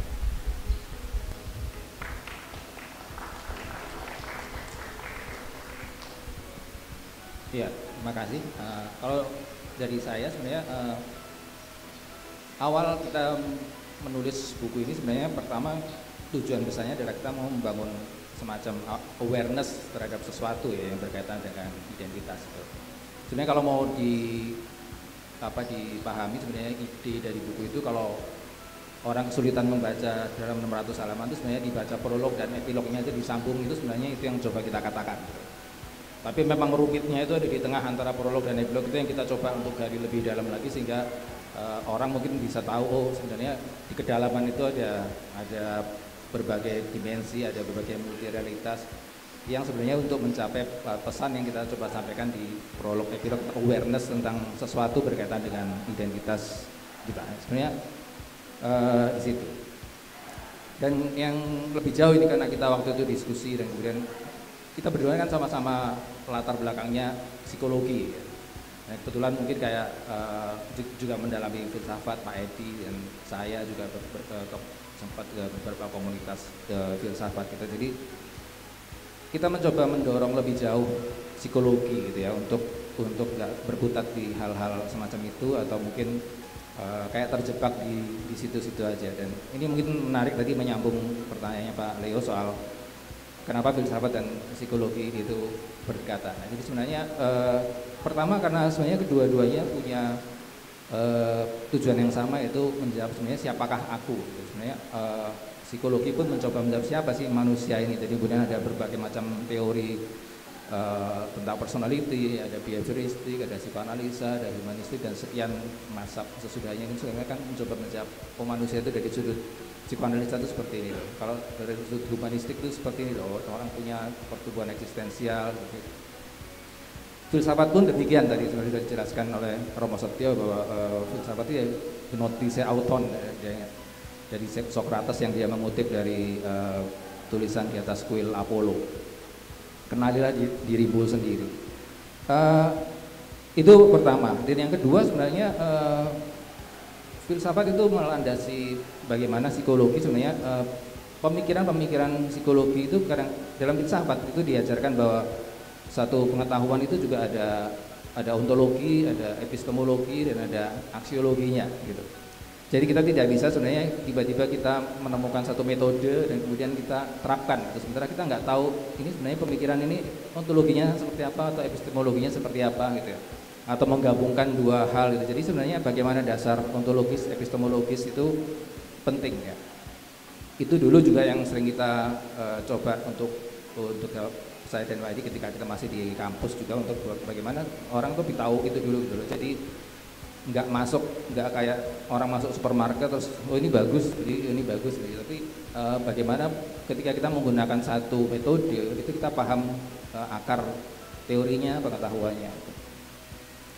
Juga saya mencoba lebih jauh filsafat kayak psikoanalisa. Itu kan kita juga ngomong tentang psikoanalisa mulai dari Freudian, tapi kita juga mencoba untuk lebih jauh tentang Jacques Lacan itu yang mungkin sampai sekarang belum terlalu banyak diajarkan di filsafat. Padahal menurutku lebih bisa menjelaskan bagaimana Freud ke dalam penerapan dalam psikologi atau dalam kehidupan sosial ya. Karena Freud itu kan terlalu banyak spekulatifnya yang orang mungkin kadang-kadang kayak mengejutkan dahi gitu. Nah, seorang anak itu kepingin bersenggama sama ibunya atau dia takut dikastrasi sama ayahnya, itu kan masih rada abstrak dan kalau mau diterima tuh apa iya gitu sih. Tapi kan Jacques Lacan mencoba merumuskan bahwa itu sebenarnya bukan itu, sebenarnya ada fase-fase, itu ada fase real, fase simbolik dan fase imajiner dan sebagainya gitu. Dari itu lebih jauh, dan kita coba untuk beberapa teori psikologi yang mungkin lebih jauh bisa membuka psikologi ke arah ini. Juga ada beberapa hal menarik yang coba kita persoalkan di buku itu, misalnya tentang rasionalitas gitu ya. Ini juga kayak jadi concern kita. Jadi beberapa mungkin tahun-tahun belakangan ini orang jadi kayak overrated dengan rasionalitas ya. Jadi ada orang yang mungkin orang melabel tentang akal sehat misalnya ya. Atau orang yang melabel tentang pentingnya kalau nonton tayangan ini sebaiknya pakai logika, kalau nggak pakai logika skip aja, atau ada channel yang mungkin menyebut penontonnya adalah smart people dan sebagainya. Tapi hal-hal semacam itu kan semacam kayak identitas atau ilusi yang hegemonik gitu loh. Smart dan sebagainya itu nggak bisa dibangun dengan hanya seperti itu gitu loh. Nggak bisa dengan nonton IPLC atau dengan Rocky Gerung atau nonton siapa. Jadi sebenarnya kita kecerdasan atau wawasan atau pengetahuan smart itu dibangun dari literasi gitu. Dan sementara di Indonesia itu kalau di survei UNESCO dari 61 negara kita nomor 60 untuk literasinya, dan itu cuma setingkat di atas Botswana. Dan demokrasi pun juga itu sempat singgung juga bahwa demokrasi itu membutuhkan literasi, dan itu juga yang pernah dipersoalkan oleh Socrates ketika dia mengkritik demokrasi. Demokrasi itu nggak ada artinya kalau orang nggak punya literasi gitu. Kalau kamu suruh memilih antara penjual permen dan satu lagi dokter gitu, kamu akan memilih penjual permen gitu ya, karena dia akan menjanjikan sesuatu yang kamu makan enak, manis dan sebagainya gitu. Sementara dokter akan memberikan larangan-larangan, memberikan kamu harus ini atau yang membebani gitu. Jadi orang akan pilih saja penjual permen gitu. Untuk tahu bahwa dokter itu memberikan sesuatu yang baik, orang butuh literasi. Jadi demokrasi kita jadi dengan budaya literasi yang nomor 60 dari 61 negara itu juga sebuah rada berbahaya juga, dan itu rada berisiko. Terus ya ada banyak yang juga kita coba untuk melihat misalnya tentang mungkin ini di psikologi juga ya, ada beberapa mungkin tentang tadi kaitan dengan operasionalitas juga, tentang keilmiahan gitu kan. Kadang-kadang kita tuh kalau ditanya keilmiahan dulu, yang ilmiah itu yang seperti apa gitu kan, oh ya itu bisa direplikasi dengan sama gitu loh. Kalau saya melakukan penelitian ini maka orang lain juga bisa mereplikasi dengan yang sama. Kemarin Pak Edi sempat ngasih aku tentang sebuah penelitian yang kemudian direplikasi itu ternyata berbeda gitu. Terus kemudian pertanyaannya kenapa harus direplikasi, sebenarnya kan gitu logikanya. Jadi sebenarnya kalau mau dilihat kita belajar filsafat, itu kita akan bisa lebih berhati-hati dengan kriteria replikasi dan kemudian dan sebagainya itu. Karena sebenarnya itu kan ditarik ketika itu ke lingkar wina sebenarnya. Orang mengutip psikologi mengutip itu dari lingkar wina yang mencoba dan lingkar wina itu membuat kesepakatan bahwa ilmiah itu harus seperti ini, dan lingkar wina sebenarnya dia merujuk pada Wittgenstein, buku Wittgenstein tentang Tractatus Logicus, dan itu buku itu disebut sebagai linguistic turn ya. Seperti apa sih? Jadi sebenarnya yang coba dikutip itu bahwa bahasa itu bisa membuktikan kebenaran. Jadi kalau saya katakan misalnya di balik tembok ini ada seekor kucing gitu. Bagaimana membuktikan kebenaran itu? Maka tinggal dilihat aja di balik ini ada seekor kucing enggak. Kalau itu benar, berarti perkataan saya ada benarnya gitu. Jadi bahasa bisa digunakan untuk mengecek kebenaran. Nah, itu yang sebenarnya diadopsi oleh juga psikologi. Jadi siapapun nanti yang bisa ngecek ke balik ini, dia akan menemukan kucing yang sama gitu. Jadi itu bisa direplikasi. Mau Pak Edi, mau Pak Leo atau siapa, kalau mau ngecek dia akan menemukan hal yang sama. Nah, tapi tidak semua kebenaran bisa dibuktikan dengan cara semacam itu. Ada kebenaran-kebenaran yang sebenarnya tidak bisa dibandingkan dengan semacam itu. Makanya dalam filsafat juga ada fenomenologi ya. Fenomenologi itu kan sebenarnya dia juga tidak justru kayak dalam tanda kutip dia anti teori, karena dia sebenarnya melihat apa yang menampak dan kemudian mendefinisikan gitu ya. Kalau ada orang seperti ini, jadi kita tidak akan mendefinisikan bahwa dia sedang dada-dada atau mengucapkan selamat perpisahan, tapi dia akan orang itu sedang menggerakkan tangannya gitu. Belum tentu dia sedang mengucapkan selamat perpisahan gitu. Mungkin dia pegel atau mungkin dia apa. Jadi ada kewaspadaan bahwa nggak semua harus dengan pengujian ilmiah gitu. Bahkan aku tuh pernah ngomong bahwa sebenarnya kalau mau ngikuti lingkar wina, dari setidaknya 3 mazhab besar di psikologi, behavioristik, psikoanalisa, dan humanistik ya. Kalau biasanya yang diajarkan itu nggak tahu. Sekarang kan mungkin ada kayak apa transpersonal dan sebagainya. Sebenarnya yang masuk akal cuma behavioristik aja gitu, yang bisa dicek dengan itu. Jadi kalau ada 3 mazhab sebenarnya yang ilmiah itu sepertiga aja. 2/3 sebenarnya psikologi itu tidak ilmiah kalau mau ngikutin lingkar wina beneran, karena sebenarnya psikoanalisa itu tidak bisa direplikasi. Psikoanalisa yang sudah direplikasi kayak jadi Rorschach dan sebagainya itu sebenarnya juga sudah jadi behavioristik. Jadi sebenarnya bukan psikoanalisa yang sebenarnya gitu. Karena unconscious ya, dia unconscious gitu sebenarnya. Justru orang harus waspada dengan sesuatu yang tidak dipahami, itu makanya orang mengenalinya lewat simbol, lewat simptom dan sebagainya.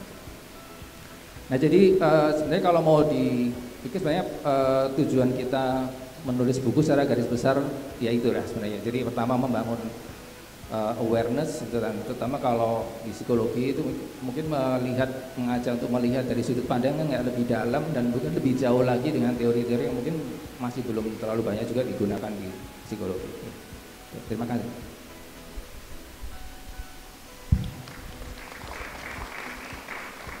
Ya baik, terima kasih banyak Pak Edi tambahan highlight 6 poinnya tadi ya, bahwa Pak Edi meng-highlight sebenarnya tentang pengakuan dan mengakui bahwa identitas itu perlu disadari, ditambah tadi Pak Audi juga menyampaikan bahwa tujuannya adalah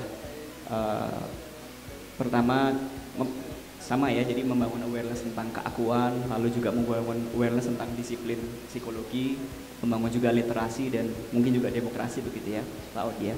Baik, kita akan masuk ke sesi tanya jawab, tapi sebelum itu saya tawarkan dulu ke Pak Audi, Bu Murni, Romo Setio, Pak Edi, adakah yang tadi merasa terlewat, ada yang mau ditambahkan, disampaikan? Sudah semua? Sudah ya? Oke. Baik, kalau begitu kita masuk ke sesi tanya jawab. Seperti yang di awal tadi saya sampaikan, akan ada 3 ya, ada 3 penanya ya, yang akan diberi apresiasi, diberi reward. Jadi sudah bonus dijawab oleh para narasumber di sini, dapat reward lagi. Silakan yang mau menanyakan, yang mau bertanya. Ya, silakan. Boleh Mas Kevin dulu ya, Mas Kevin ya. Silakan Mas Kevin. Selamat sore Pak Edi dan Bapak Ibu sekalian. Perkenalkan saya Kevin dari Ya, selamat sore Bapak Ibu sekalian. Perkenalkan saya Kevin, saya dari Bumi Kesara, pemapan angkatan 2017. Saat ini bekerja di PLN Kantor Pusat. Ya, saya mau menanyakan sebelumnya, tapi sebelumnya saya interest dengan statement dari Pak Edi tadi bahwa identitas itu hanya dan memang penafsiran gitu ya. Cuman problemnya adalah penafsiran ini yang akan membantu manusia untuk mewujudkan konstruksi sosialnya dalam kehidupan ini gitu ya. Nah, terus bagaimana kita menemukan identitas ketika manusia itu sedang mengalami krisis. Nah, cuman identitas yang saya underline di sini tidak hanya identitas sebatas profesi, tetapi identitas yang lebih meaningful atau bisa dikatakan meaningful identity gitu. Apakah itu harus dari intrinsik manusia atau apakah itu bisa di-drive melalui extrinsic values gitu. Kira-kira bagaimana caranya Pak? Terima kasih. Ya, baik. Terima kasih Mas Kevin. Jadi pertanyaannya ditujukan ke Pak Edi ya, Mas Kevin ya? Pak Edi dan mungkin Romo serta Pak, semua aja Mas. Oh, semua aja, oke baik. Baik, kalau semua aja kita coba sambil lihat waktunya ya. Jadi kita satu pertanyaan dulu ya. Baik, mungkin Pak Edi dulu yang bisa merespon. Jadi Mas Kevin tadi menanyakan tentang bagaimana memaknai diri, menafsirkan diri, tapi kalau itu ketika sedang krisis gitu ya. Lalu ya, bagaimana jika itu kesulitan, apakah perlu di-drive dari faktor eksternal begitu ya Mas? Silakan Pak Edi.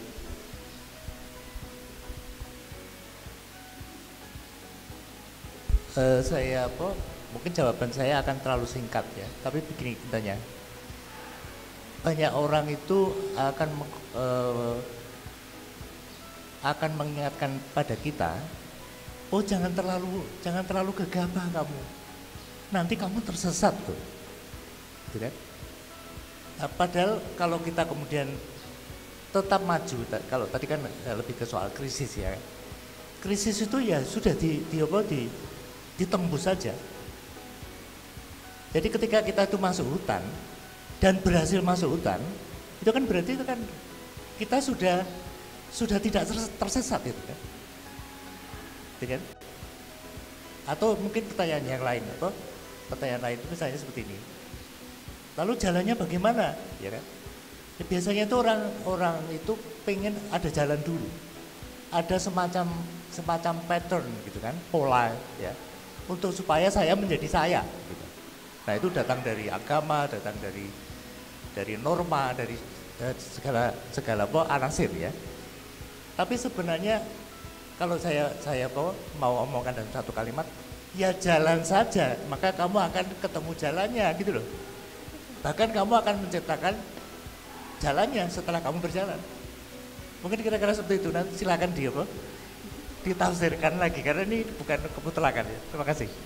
Jawabannya Pak Edi seperti sedang konseling ya Pak ya. Ya baik. Romo setia ya Mas Kevin ya.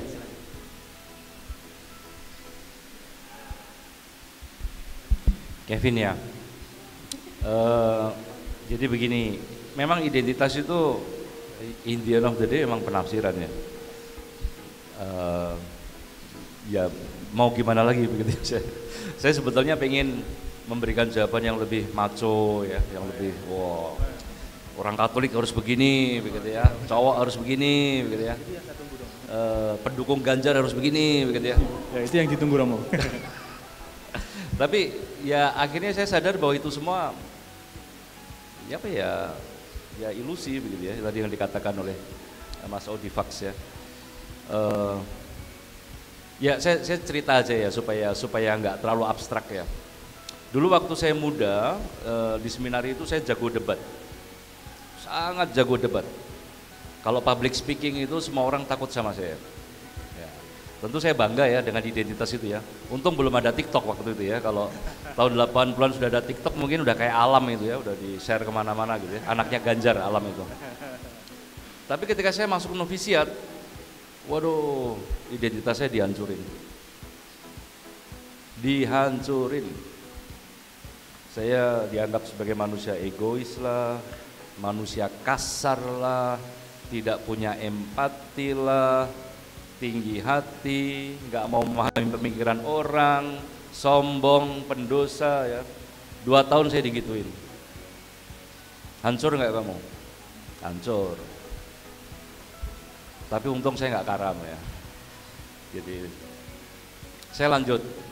Akhirnya kritik dari orang lain, hantaman-hantaman dari orang lain itu akhirnya lalu membentuk diri saya. Oh rupanya gitu ya, pinter sih pinter ya. Tapi kalau ditunjukin dengan sombong begitu, rupanya ada reaksi. Maka lalu saya berusaha mengkonstruksi identitas yang lainnya. Jadi ketika saya agak lebih dewasa, saya nggak lagi egois, saya banyak bantu teman saya. Jadi kalau ujian akhir semester kayak gini nih, saya kumpulin tuh teman-teman saya yang bodoh-bodoh begitu ya. Nih saya ajarin, nih kisi-kisinya begitu ya. Loh saya terus terang aja begitu ya, sambil agak sombong sedikit. Gini. Meskipun saya ajarin begitu ya tetap saja nanti nilai saya paling tinggi begitu kan. Jadi biarpun teman-teman tuh udah saya ajarin, ini jawabannya kayak gini. Ya namanya kapasitas orang kan memang beda-beda gitu ya. Tapi paling tidak saya belajar untuk berbagi, belajar menjadi baik segala macam, dan saya semacam punya identitas diri lain lagi. Ya. Saya merasa nyaman tapi juga merasa nggak yakin, merasa ini ya. Dan itu berkembang terus sampai nanti ketika saya bekerja di STF, sudah tua nih, udah jadi romo, udah jadi doktor, jadi dosen ya, kerja di STF. Ternyata yang namanya hantaman dari yang lain, nah, yang lain itu maksudnya orang lain ya, masyarakat, rekan sekerja ya. Kan identitas diriku itu kan dikonstruksi oleh tubuhku ya. Dan tubuhku ini kan sosial ya. Jadi reaksi orang, masukan, kritik orang itu kan juga menghantam saya. Nah jadi ketika saya udah jadi dosen nih, udah tua nih, udah dokter nih, kerja di STF nih, sama, diantemin juga. Diantemin lah, pakai gosip, pakai omongan sana sini begitu ya. Dan itu membuat saya tidak mengerti ini saya ini siapa begitu ya. Saya tuh perasaan udah berusaha baik begitu ya. Kok suaranya kayak gini begitu ya. Jadi pergulatan yang nggak pernah selesai ya, sampai kemudian ya itu makanya saya tadi nyebut Tuhan ya, bukan karena saya romo ya, tapi emang tentu saya romo begitu ya. Tapi karena apa ya, saya menjadi lebih yakin gitu loh, menjadi lebih yakin bahwa dalam konstruksi identitas ini Tuhan main peranan. Karena dalam seluruh kegelapan saya ini ya, harus bekerja, melayani sana sini, berusaha menjadi manusia bijaksana, manusia baik, tapi tetap aja diantemin ya di kampus ya. Diisukan ini itu begitu ya. Ya udah, saya jalan saja sampai kemudian terjadi mujizat begitu ya. Tiba-tiba masalah itu hilang. Sumber masalah itu tiba-tiba meninggal orangnya. Saya mau bilang apa? Saya nggak pernah mendoakan orang itu mati loh, nggak pernah. Tapi tiba-tiba Tuhan, ya kata saya ya, Tuhan bertindak begitu ya, sehingga lalu masalah hilang. Nah, apakah kemudian identitas yang saya temukan sekarang ini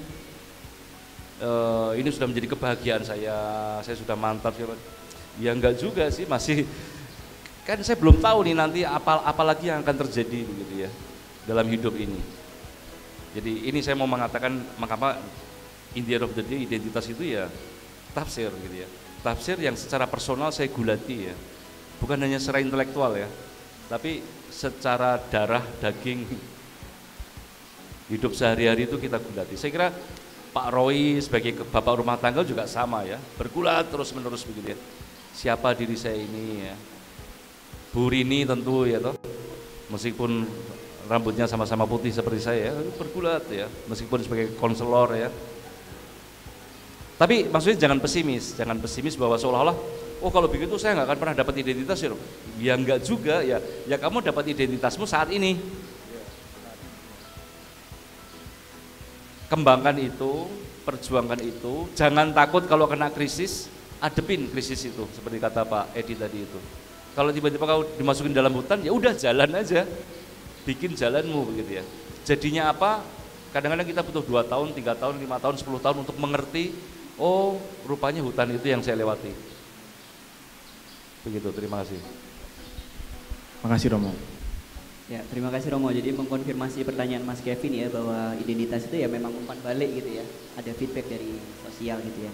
Tapi by the way ini kita agak perlu hati-hati. Jadi saya sudah bisa sedikit menebak preferensi politiknya Romo sama Pak Edi ini. Jadi kita harus agak sedikit hemat-hemat. Baik, masa kampanye ya. Oke, berikutnya Bu Murni, silakan. Mas Kelvin normal kalau mengalami krisis itu. Jadi identitas itu bukan kondisi statis, tetapi dia terus bergerak. Sampai kapan? Konon katanya sampai detik di mana kita akan menuju alam lain, itu juga kita akan memproses identitas kita kok. Jadi itu sebuah proses yang sangat natural di dalam diri kita. Nah, kalau tadi saya kira di antara kita pembicara yang konkret menceritakan, mengalami, tadi selain Romo itu ya Satyo bicara, tapi juga Mbak Walma ya, krisis identitas. Jadi itu bisa peran tertentu, jadi identitas sosial tertentu, tapi juga bisa the whole self mengalami krisis. Nah, itu perlu diidentifikasi. Bisa juga tadi dengan ini ya tadi recategorize dari identitas tersebut kalau memang spesifik, tapi juga bisa kita ya sudah decategorize, jadi identitas kita coba tata ulang. Pada akhirnya saya melihat begini Mas, di dalam proses semacam ini, kata Romo itu jawaban paling ampuh, itu jalani aja. Dan kehebatan orang Indonesia yang punya spiritualitas, religiusitas yang tinggi, titik tertentu tidak nemu jawabannya, kita bilang apa Romo? Serahkan aja pada yang ada di atas. Dengan kata lain ya sudah, saya tidak perlu berpikir. Nah, itu kekuatan. Tapi sisi lain juga masyarakat Indonesia dengan kecenderungan yang kolektivistik. Kita ini self kita, identitas kita sangat dipengaruhi oleh eksternal. Maka tadi pertanyaan Mas Galvin, apakah extrinsic values yang harus kita gunakan? Nah, dalam hal ini pertama yakini dulu, jadi form dulu dengan identitas kita. Kalau tidak goyang kiri, goyang kanan, karena noise sekitar kita luar biasa banyaknya. Saya kira sih itu Mas. Jadi tadi Bu Murni menggarisbawahi ada apa nuansa konteks Indonesia gitu ya Bu ya. Itu mungkin kalau di psikologi dimensi budaya hosted ya Bu ya. Oke, baik. Baik. Berikutnya Pak Audifak. Ya, seperti tadi dikatakan Bu Murni juga bahwa identitas itu memang akan selalu bergerak atau berubah seiring kita selama hidup kita. Jadi mungkin menarik ya tentang identitas ini, saya juga mungkin mau cerita sedikit ya tentang seperti dialami oleh Romo Setio. Jadi sebenarnya gini, hari ini saya tulis buku, ini kita buku membaca identitas dengan buku psikologi, filsafat dengan Pak Edi. Ini buku saya ke-13. Kemudian orang mengenal saya sebagai seorang yang pemikir dan sebagainya. Tapi sebenarnya saya tidak pernah berpikir soal itu. Jadi saya masuk psikologi dulu itu, saya di Surabaya ya. Itu karena tidak ada sekolah desain. Jadi tahun 92 itu kalau kita menyebut kata desain grafis itu orang nggak ngerti gitu. Jadi sekolah desain itu ada di ITB, ada di ISI Jogja, di IKC. Sementara saya masih ada kesulitan untuk kalau harus keluar kota gitu, untuk beranian nyali dan sebagainya. Jadi nyari di Surabaya nggak ada, terus nyari yang kira-kira komprominya rada mirip apa itu masuk psikologi gitu ya. Kan ada ngomong tentang kejiwaan, dan sepanjang menjalani ya saya jalani aja psikologi gitu. Semua orang juga tahu di situ bahwa selama di psikologi saya juga nggak terlalu apa ya bagus-bagus banget dalam kuliah, kecuali metodologi penelitian. Nggak tahu kenapa saya itu jago di situ, mulai dari semester pertama itu selalu tinggi. Sementara yang lain itu kesulitan dengan itu. Saya nggak tahu kalau orang berpikir metodologi kok padahal ini kan gampang menurut saya. Tapi saya juga nggak melihat itu kelebihan saya. Saya tetap mau masuk dalam dunia seni, desain, gitu ya. Itu sebabnya ketika saya skripsi pun saya itu meneliti tentang biro iklan, gitu, tentang tenaga kreatif di biro iklan. Saya berpikir taktis saja. Kalau saya meneliti biro iklan, saya akan punya responden orang-orang biro iklan, saya punya koneksi dengan orang-orang biro iklan, saya bisa masuk dunia periklanan. Gitu. Dan saya sudah menyiapkan skripsi itu sudah sebelum itu, gitu, sebelum mulai diajukan dan sebagainya, saya mengajukan itu ke industri. Tapi ada satu semacam belokan jalan gitu ya. Kemudian entah kenapa saya seharusnya masuk ke psikologi industri, terus kemudian saya tuh masuk ke psikologi sosial gitu. Ada beberapa peristiwa yang kemudian membuat saya membelok ke psikologi sosial, tapi sebenarnya juga, dan saya ketemu Pak Edi di situ ya, seperti kan Pak Edi adalah waktu itu kepala jurusan psikologi sosialnya gitu. Tapi juga saya tidak kenal dan tidak punya personal attachment apa-apa dengan Pak Edi waktu itu.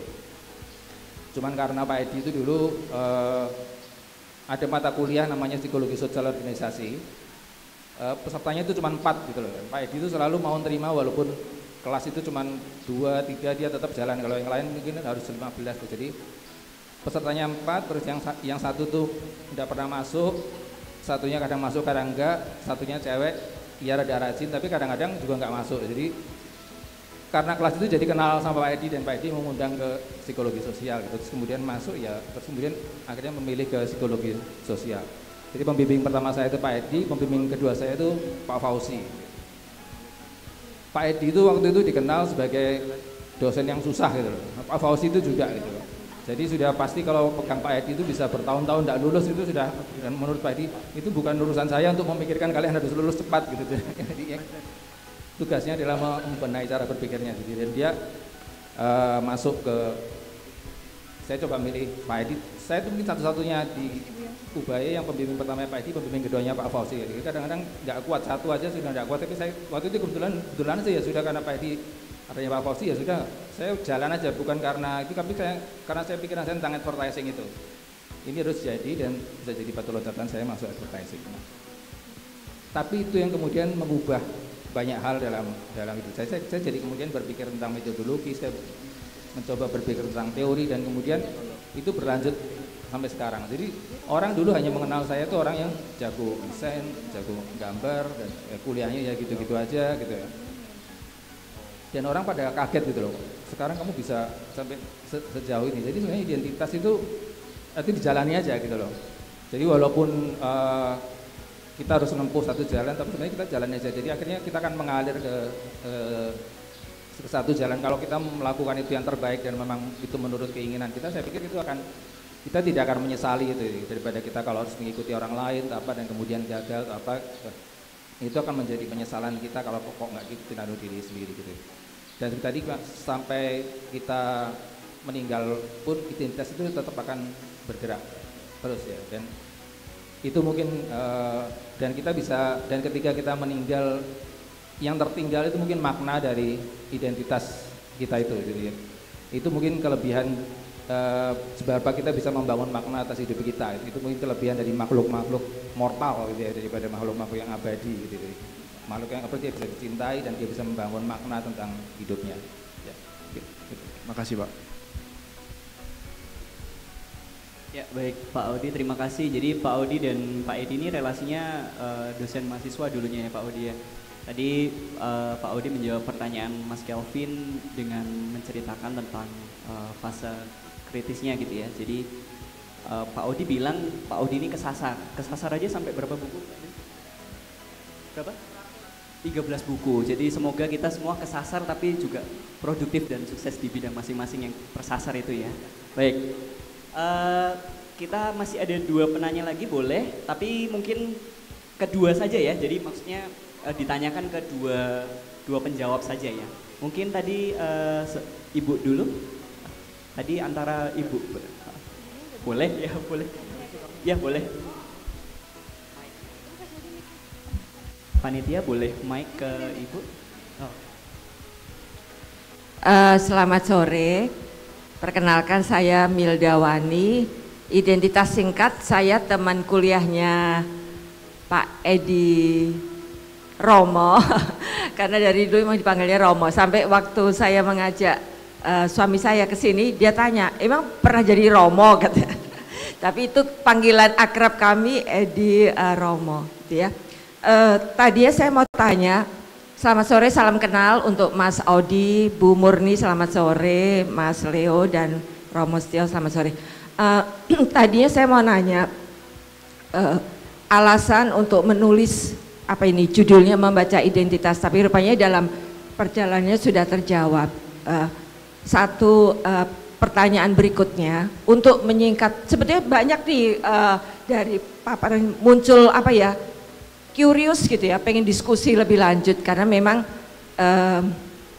membaca tulisan Edi Romo ini tidak mudah gitu. Jadi kepada Edi dan mungkin juga Mas Audi gitu ya. Adakah cara yang mudah untuk membaca dan kemudian memahami buku setebal 600 halaman? Karena membaca tulisannya, khususnya tulisan Edi ini, untuk membaca tulisan yang 3 lembar aja saya dan beberapa teman itu selalu diskusi, kue mudeng rak Mil, urung, kue mudeng rak.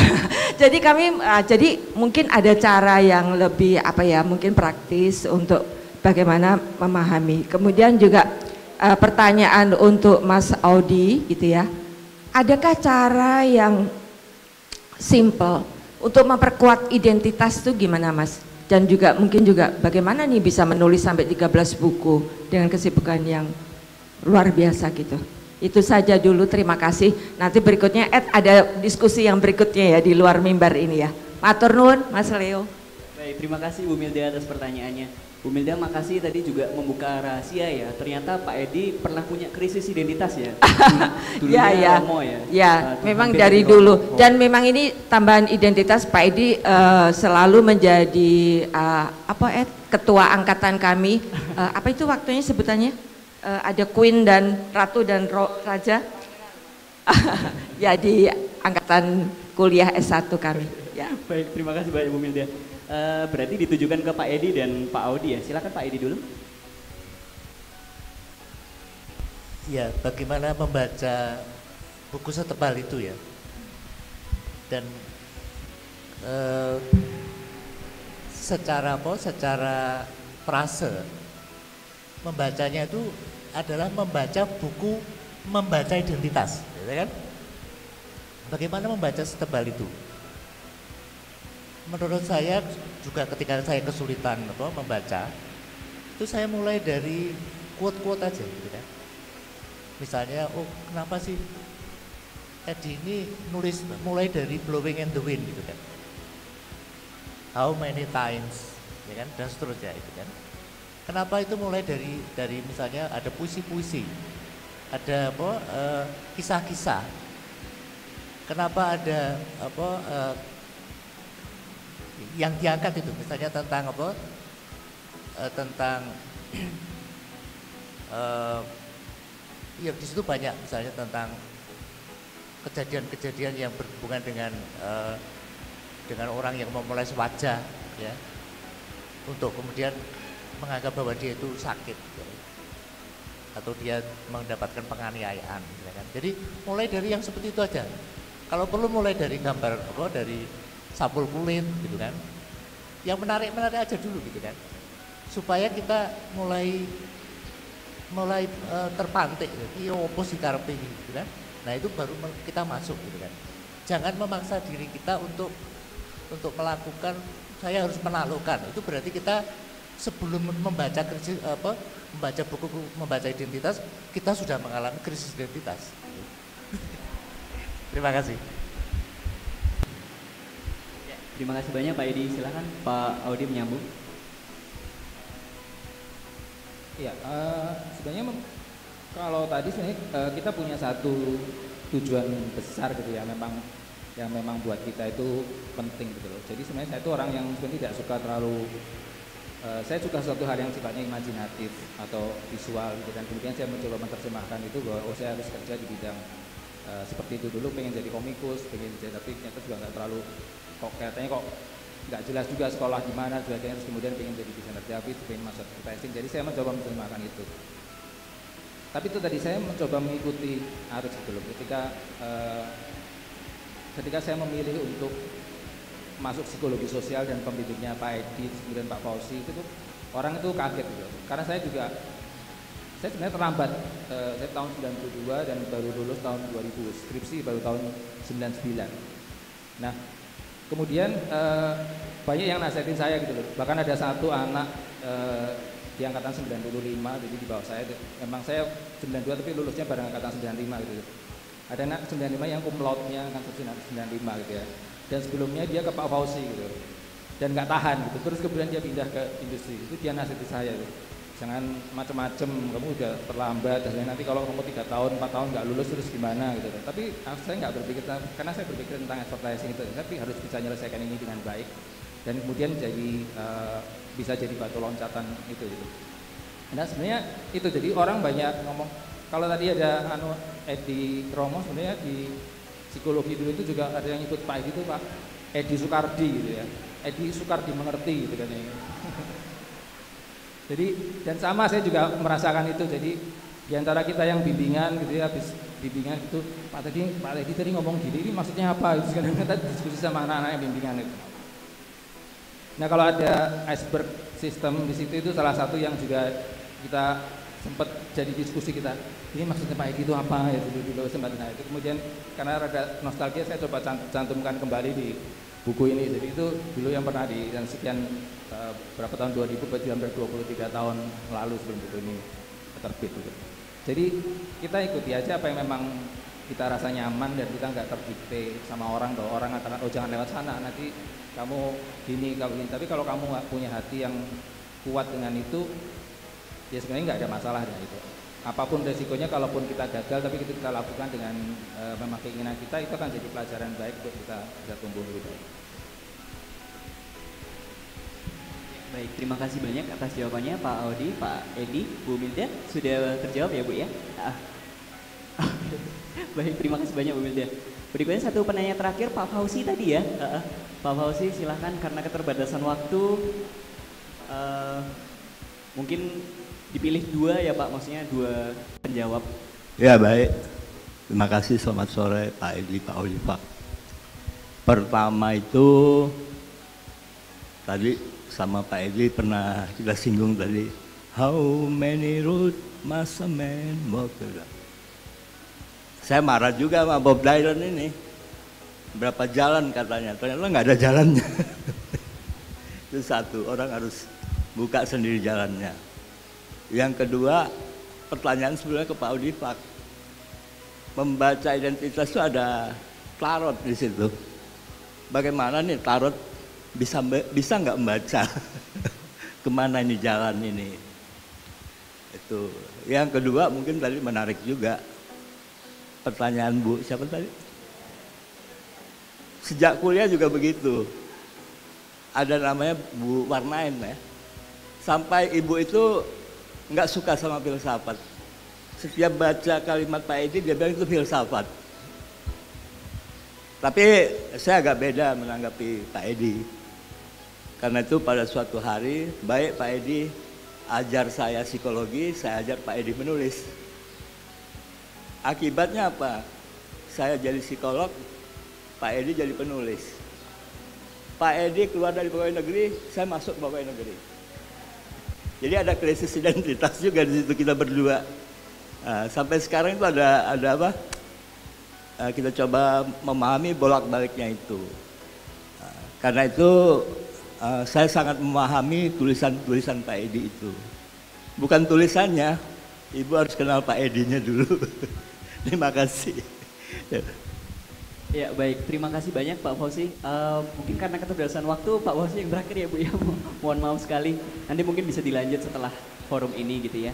Baik, mungkin tadi Pak Edi silahkan menjawab. Jadi kalau jalan itu ada banyak sekali atau tidak terbuka itu bagaimana? Silakan.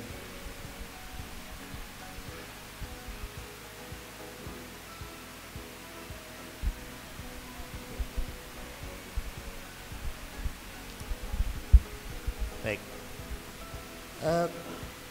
Yang paling pasti itu adalah ketidakpastian. Ya. Nah, salah satu cara saya untuk membuka misteri dari ini ada jalan ini, ada jalan ini, banyak artinya banyak saran, banyak anjuran ya. Itu ada 2 hal. Satu adalah seperti cerita yang mungkin kita pernah dengar ya. Ada keledai, ada bapak dan anak. Mereka berjalan mau ke pasar, gitu kan? Orang-orang bilang, itu kamu punya keledai kok nggak dipakai, gitu kan? Nah kemudian bapak itu yang naik keledai. Orang-orang juga bilang, masa bapaknya yang naik, anaknya disuruh jalan dan seterusnya, diteruskan ya. Jadi dalam hal itu ketika kita itu hanya memenuhi kuota dari orang-orang yang meminta kita, ya kita tidak akan pernah menjadi sesuatu, tidak pernah menjadi diri kita, kan? Nah yang kedua ini saya kira juga Audi tahu ya. Salah satu cara saya menemukan akhirnya yang mana itu ya, kemudian salah satunya itu saya belajar pendulum. Ya udah itu, ya kan? Jadi dengan pendulum itu kan akan ketahuan ya. Menurut yang sesuai dengan match dengan saya itu apa, gitu kan? Maka saya dari situ mempunyai landasan untuk memutuskan. Terima kasih. Ya baik, terima kasih banyak Pak Edi. Berikutnya Pak Audi tadi pertanyaannya bagaimana dengan tarot bisa membaca? Ya, ini sebenarnya menarik. Jadi sebenarnya juga kita bahas di buku ini ada satu filsuf yang saya coba ambil pemikirannya dan saya coba bahas. Jadi ada nama Quentin Melanchthon atau Quentin Melanchthon di situ. Jadi dia filsuf muda Perancis. Kalau di searching itu dia masih muda dan dia mengatakan sendiri bahwa sebenarnya filsafatnya juga belum selesai. Jadi Melanchthon mengatakan bahwa filsafatnya dia sendiri. Tapi yang menjadi menarik bagi saya adalah bahwa dia mengatakan bahwa ada kegagalan filsafat untuk memahami hal-hal yang mistis termasuk agama gitu. Karena kemudian orang jadi memisahkan antara filsafat atau pengetahuan dan agama. Jadi kalau kamu belajar filsafat ya sudah, nggak usah belajar agama, ya agama, filsafat ya filsafat. Melanchthon sebenarnya mengatakan apa, bahwa manusia itu nggak cuman berhenti maksudnya dia tidak hanya bisa berkomunikasi dengan apa yang mungkin atau apa yang bisa dinalar oleh pikirannya, tapi sebenarnya manusia itu juga bisa berkomunikasi dengan hal-hal yang sebenarnya tidak mungkin, yang tidak bisa dinalar oleh pikirannya. Kadang-kadang justru pertumbuhan orang itu justru ketika dia bisa mencapai sesuatu yang sebelumnya dia pikir tidak mungkin, kan sebenarnya itu juga salah satu contoh. Jadi di luar diri kita itu ada sesuatu yang sebenarnya tidak bisa diketahui atau tidak ngerti, entah itu namanya Tuhan, entah itu namanya apa, dan itu adalah sesuatu yang sebenarnya tidak bisa dicerna oleh rasio, atau mungkin kalau orang itu itu nggak mungkin, itu tahayul, tapi sebenarnya manusia itu bisa berkomunikasi dengan itu, dan itu bisa-bisa aja juga kemudian balik berkomunikasi dengan kita. Jadi balik ke tarot. Sebenarnya tarot dan semua bentuk astrologi itu kan sebenarnya dia tuh dasarnya adalah matematika. Jadi matematika Pythagoras pun sebenarnya kan dia jadi dari awalnya juga menghitung perputaran bintang dan sebagainya, itu kemudian dia turun dikembangkan jadi rumus matematika itu. Melanchthon itu dia mengatakan menarik gitu loh, bahwa jika kayak Tuhan itu sebenarnya ada, bahwa dia kan selalu bersifat tetap. Jadi kalau dia bersifat tetap, maka dia sebenarnya bisa dihitung atau matematis gitu. Jadi dia sifatnya struktur gitu loh. Jadi untuk melihat sesuatu yang untuk berkomunikasi dengan yang tidak mungkin atau yang ilahi atau yang besar atau yang apapun di balik sana, itu sebenarnya bisa dilakukan dengan hal yang kayak matematika. Makanya astrologi itu kan dia menghitung tanggal lahir dan sebagainya, terus melihat posisi misalnya Mars di mana, Venus di mana dan sebagainya. Tarot pun juga sebenarnya dia punya struktur, jadi ada arkana mayor, ada arkana minor. Arkana mayor itu tentang perjalanan hidup manusia dan sebagainya, tahap-tahap dan sebagainya. Sebenarnya itu berkomunikasi dengan sesuatu yang di luar sana gitu, sesuatu yang lebih besar. Kalau Jung mungkin mengatakan bahwa ada kolektif unconscious, atau sesuatu yang tidak disadari yang lebih besar, atau energi atau apa yang sebenarnya juga bisa, yang orang kemudian muncul lewat archetype gitu sebenarnya. Archetype itu kan sebenarnya juga sifatnya matematis, dia kan arche itu kan sesuatu yang mendahului, ada type itu kan tulisan, jadi sesuatu yang mendahului tulisan. Jadi sebenarnya ada sesuatu yang semacam itu, struktur atau apa yang orang itu bisa berkomunikasi dengan sesuatu yang sebenarnya tidak mungkin itu. Entah kita mau ngomong mistisisme dalam bentuk apa ya, sebenarnya itu sebenarnya manusia juga bisa berkomunikasi dengan itu, dan itu sebenarnya juga dibuktikan dalam Buddhism dan sebagainya. Jadi logika itu tidak selalu harus dualitas gitu, tidak selalu harus dilema. Dilema itu kan antara dua hal, A dan B, tapi bisa juga tetralema atau ada empat sudut. Jadi itu juga saya jelaskan di buku ini. Jadi tidak selalu ya dan tidak. Bisa dia, bukan tidak, bisa dia, bukan ya dan tidak, dan sebagainya. Jadi ada struktur untuk kita berkomunikasi dengan sesuatu yang di luar sana, yang mungkin itu bisa kita sebut itu makna, itu Tuhan, itu mistisisme, atau sesuatu yang mungkin itu sifatnya pertanda yang bisa tiba-tiba ngasih tanda bahwa hidupmu akan seperti ini dan sebagainya. Ya mungkin. Baik, terima kasih banyak Pak Edi dan Pak Audi atas jawabannya ya. Pak Fauzi juga terima kasih atas pertanyaannya. Bapak dan Ibu yang belum sempat bertanya, terima kasih banyak atas antusiasnya. Nanti boleh ditanyakan setelah forum ini ya. Mohon maaf kalau tidak sempat begitu waktunya. Baik, dengan begitu kita sudah sampai di penghujung acara. Saya sebagai moderator ini ditugaskan untuk menyimpulkan. Nah, menyimpulkan buku 600 halaman ini, termasuk juga tadi diskusi kita ini agak tidak realistis begitu ya. Tapi saya coba. Jadi dari apa yang kita tadi diskusikan dan dari buku Membaca Identitas itu kita diajak untuk identitas itu tidak hanya dijalankan saja, tapi juga disadari dan dimaknai. Dengan begitu kita sebagai individu itu juga bisa berlaku bijak gitu ya. Tapi juga dengan individu lain atau dengan identitas lain itu juga bisa berlaku bijak dan kita bisa menjalani kehidupan kita dengan minim friksi atau kita kelola dengan baik. Karena kesimpulan tadi cukup oversimplifikasi ya, sangat menyederhanakan, Bapak dan Ibu kami sarankan untuk membeli dan membaca bukunya sendiri ya, bisa didapatkan di Gramedia atau toko buku terdekat. Terima kasih banyak kehadirannya Bapak Ibu, lalu juga Pak Edi dan Pak Audi atas bukunya yang sangat komprehensif dan insightful sekali.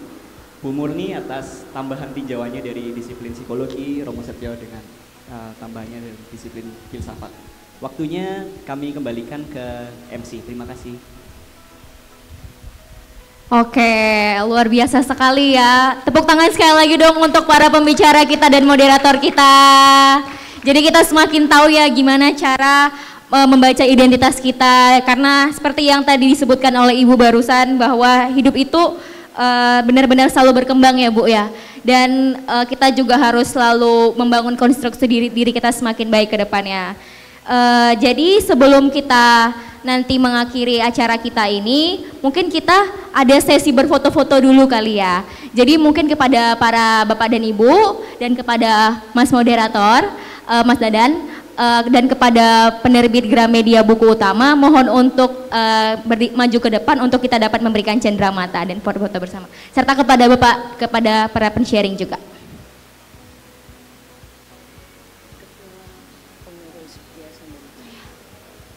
Dan juga kami undang kepada Pak Royanto sebagai ketua pengurus Bumi Sara untuk mari kita berfoto bersama.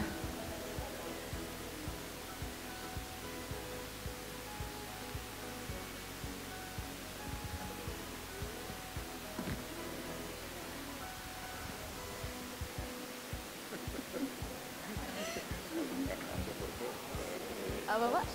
Iya, nanti dipikirnya bohong-bohongan.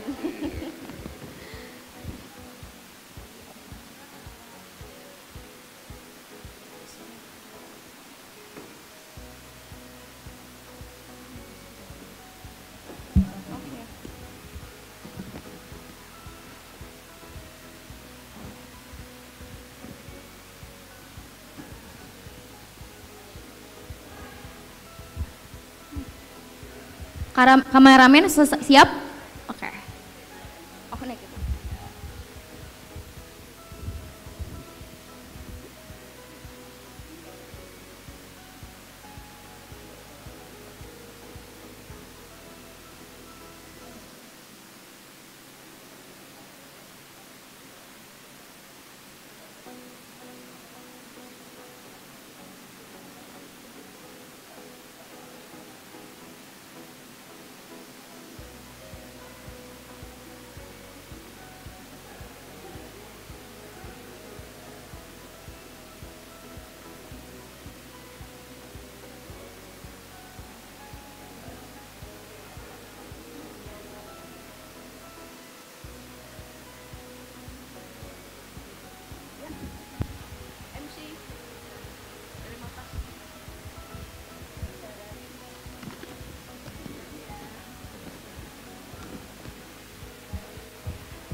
Baik, kepada Bapak dan Ibu, karena acara kita sudah hampir di penghujung acara, jadi kita mohon untuk dapat duduk di tempat duduk masing-masing sebelum acara benar-benar kita akhiri. Dan saya mengundang kepada Romo Setio untuk memberikan doa penutup dan berkat.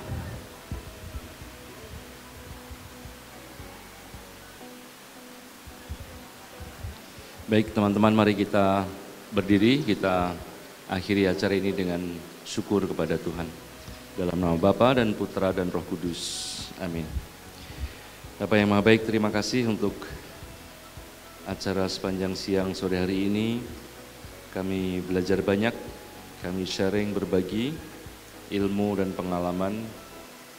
Semoga semua ini mengembangkan kami, memperkaya kami, meneguhkan kami dalam peziarah kami masing-masing sebagai individu, sebagai person, juga sebagai anggota masyarakat serta anggota gereja.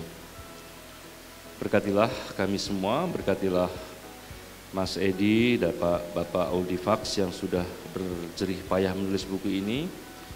Berkatilah juga Mbak Walma, Mbak Olivia yang sudah berkenan memberikan sharingnya. Dan berkatilah juga kami semua yang hadir di sini. Semoga nanti kami bisa pulang dengan aman, lancar dan selamat. Dan semoga semua yang kami lakukan ini menjadi tanda dari pelayanan kami untuk kemuliaan-Mu. Demi Kristus Tuhan kami. Amin. Tuhan bersamamu. Semoga kita sekalian dan orang-orang yang kita kasihi senantiasa dinaungi, dilindungi dan diberkati oleh Allah yang Maha Kuasa dalam nama Bapa dan Putra dan Roh Kudus. Amin.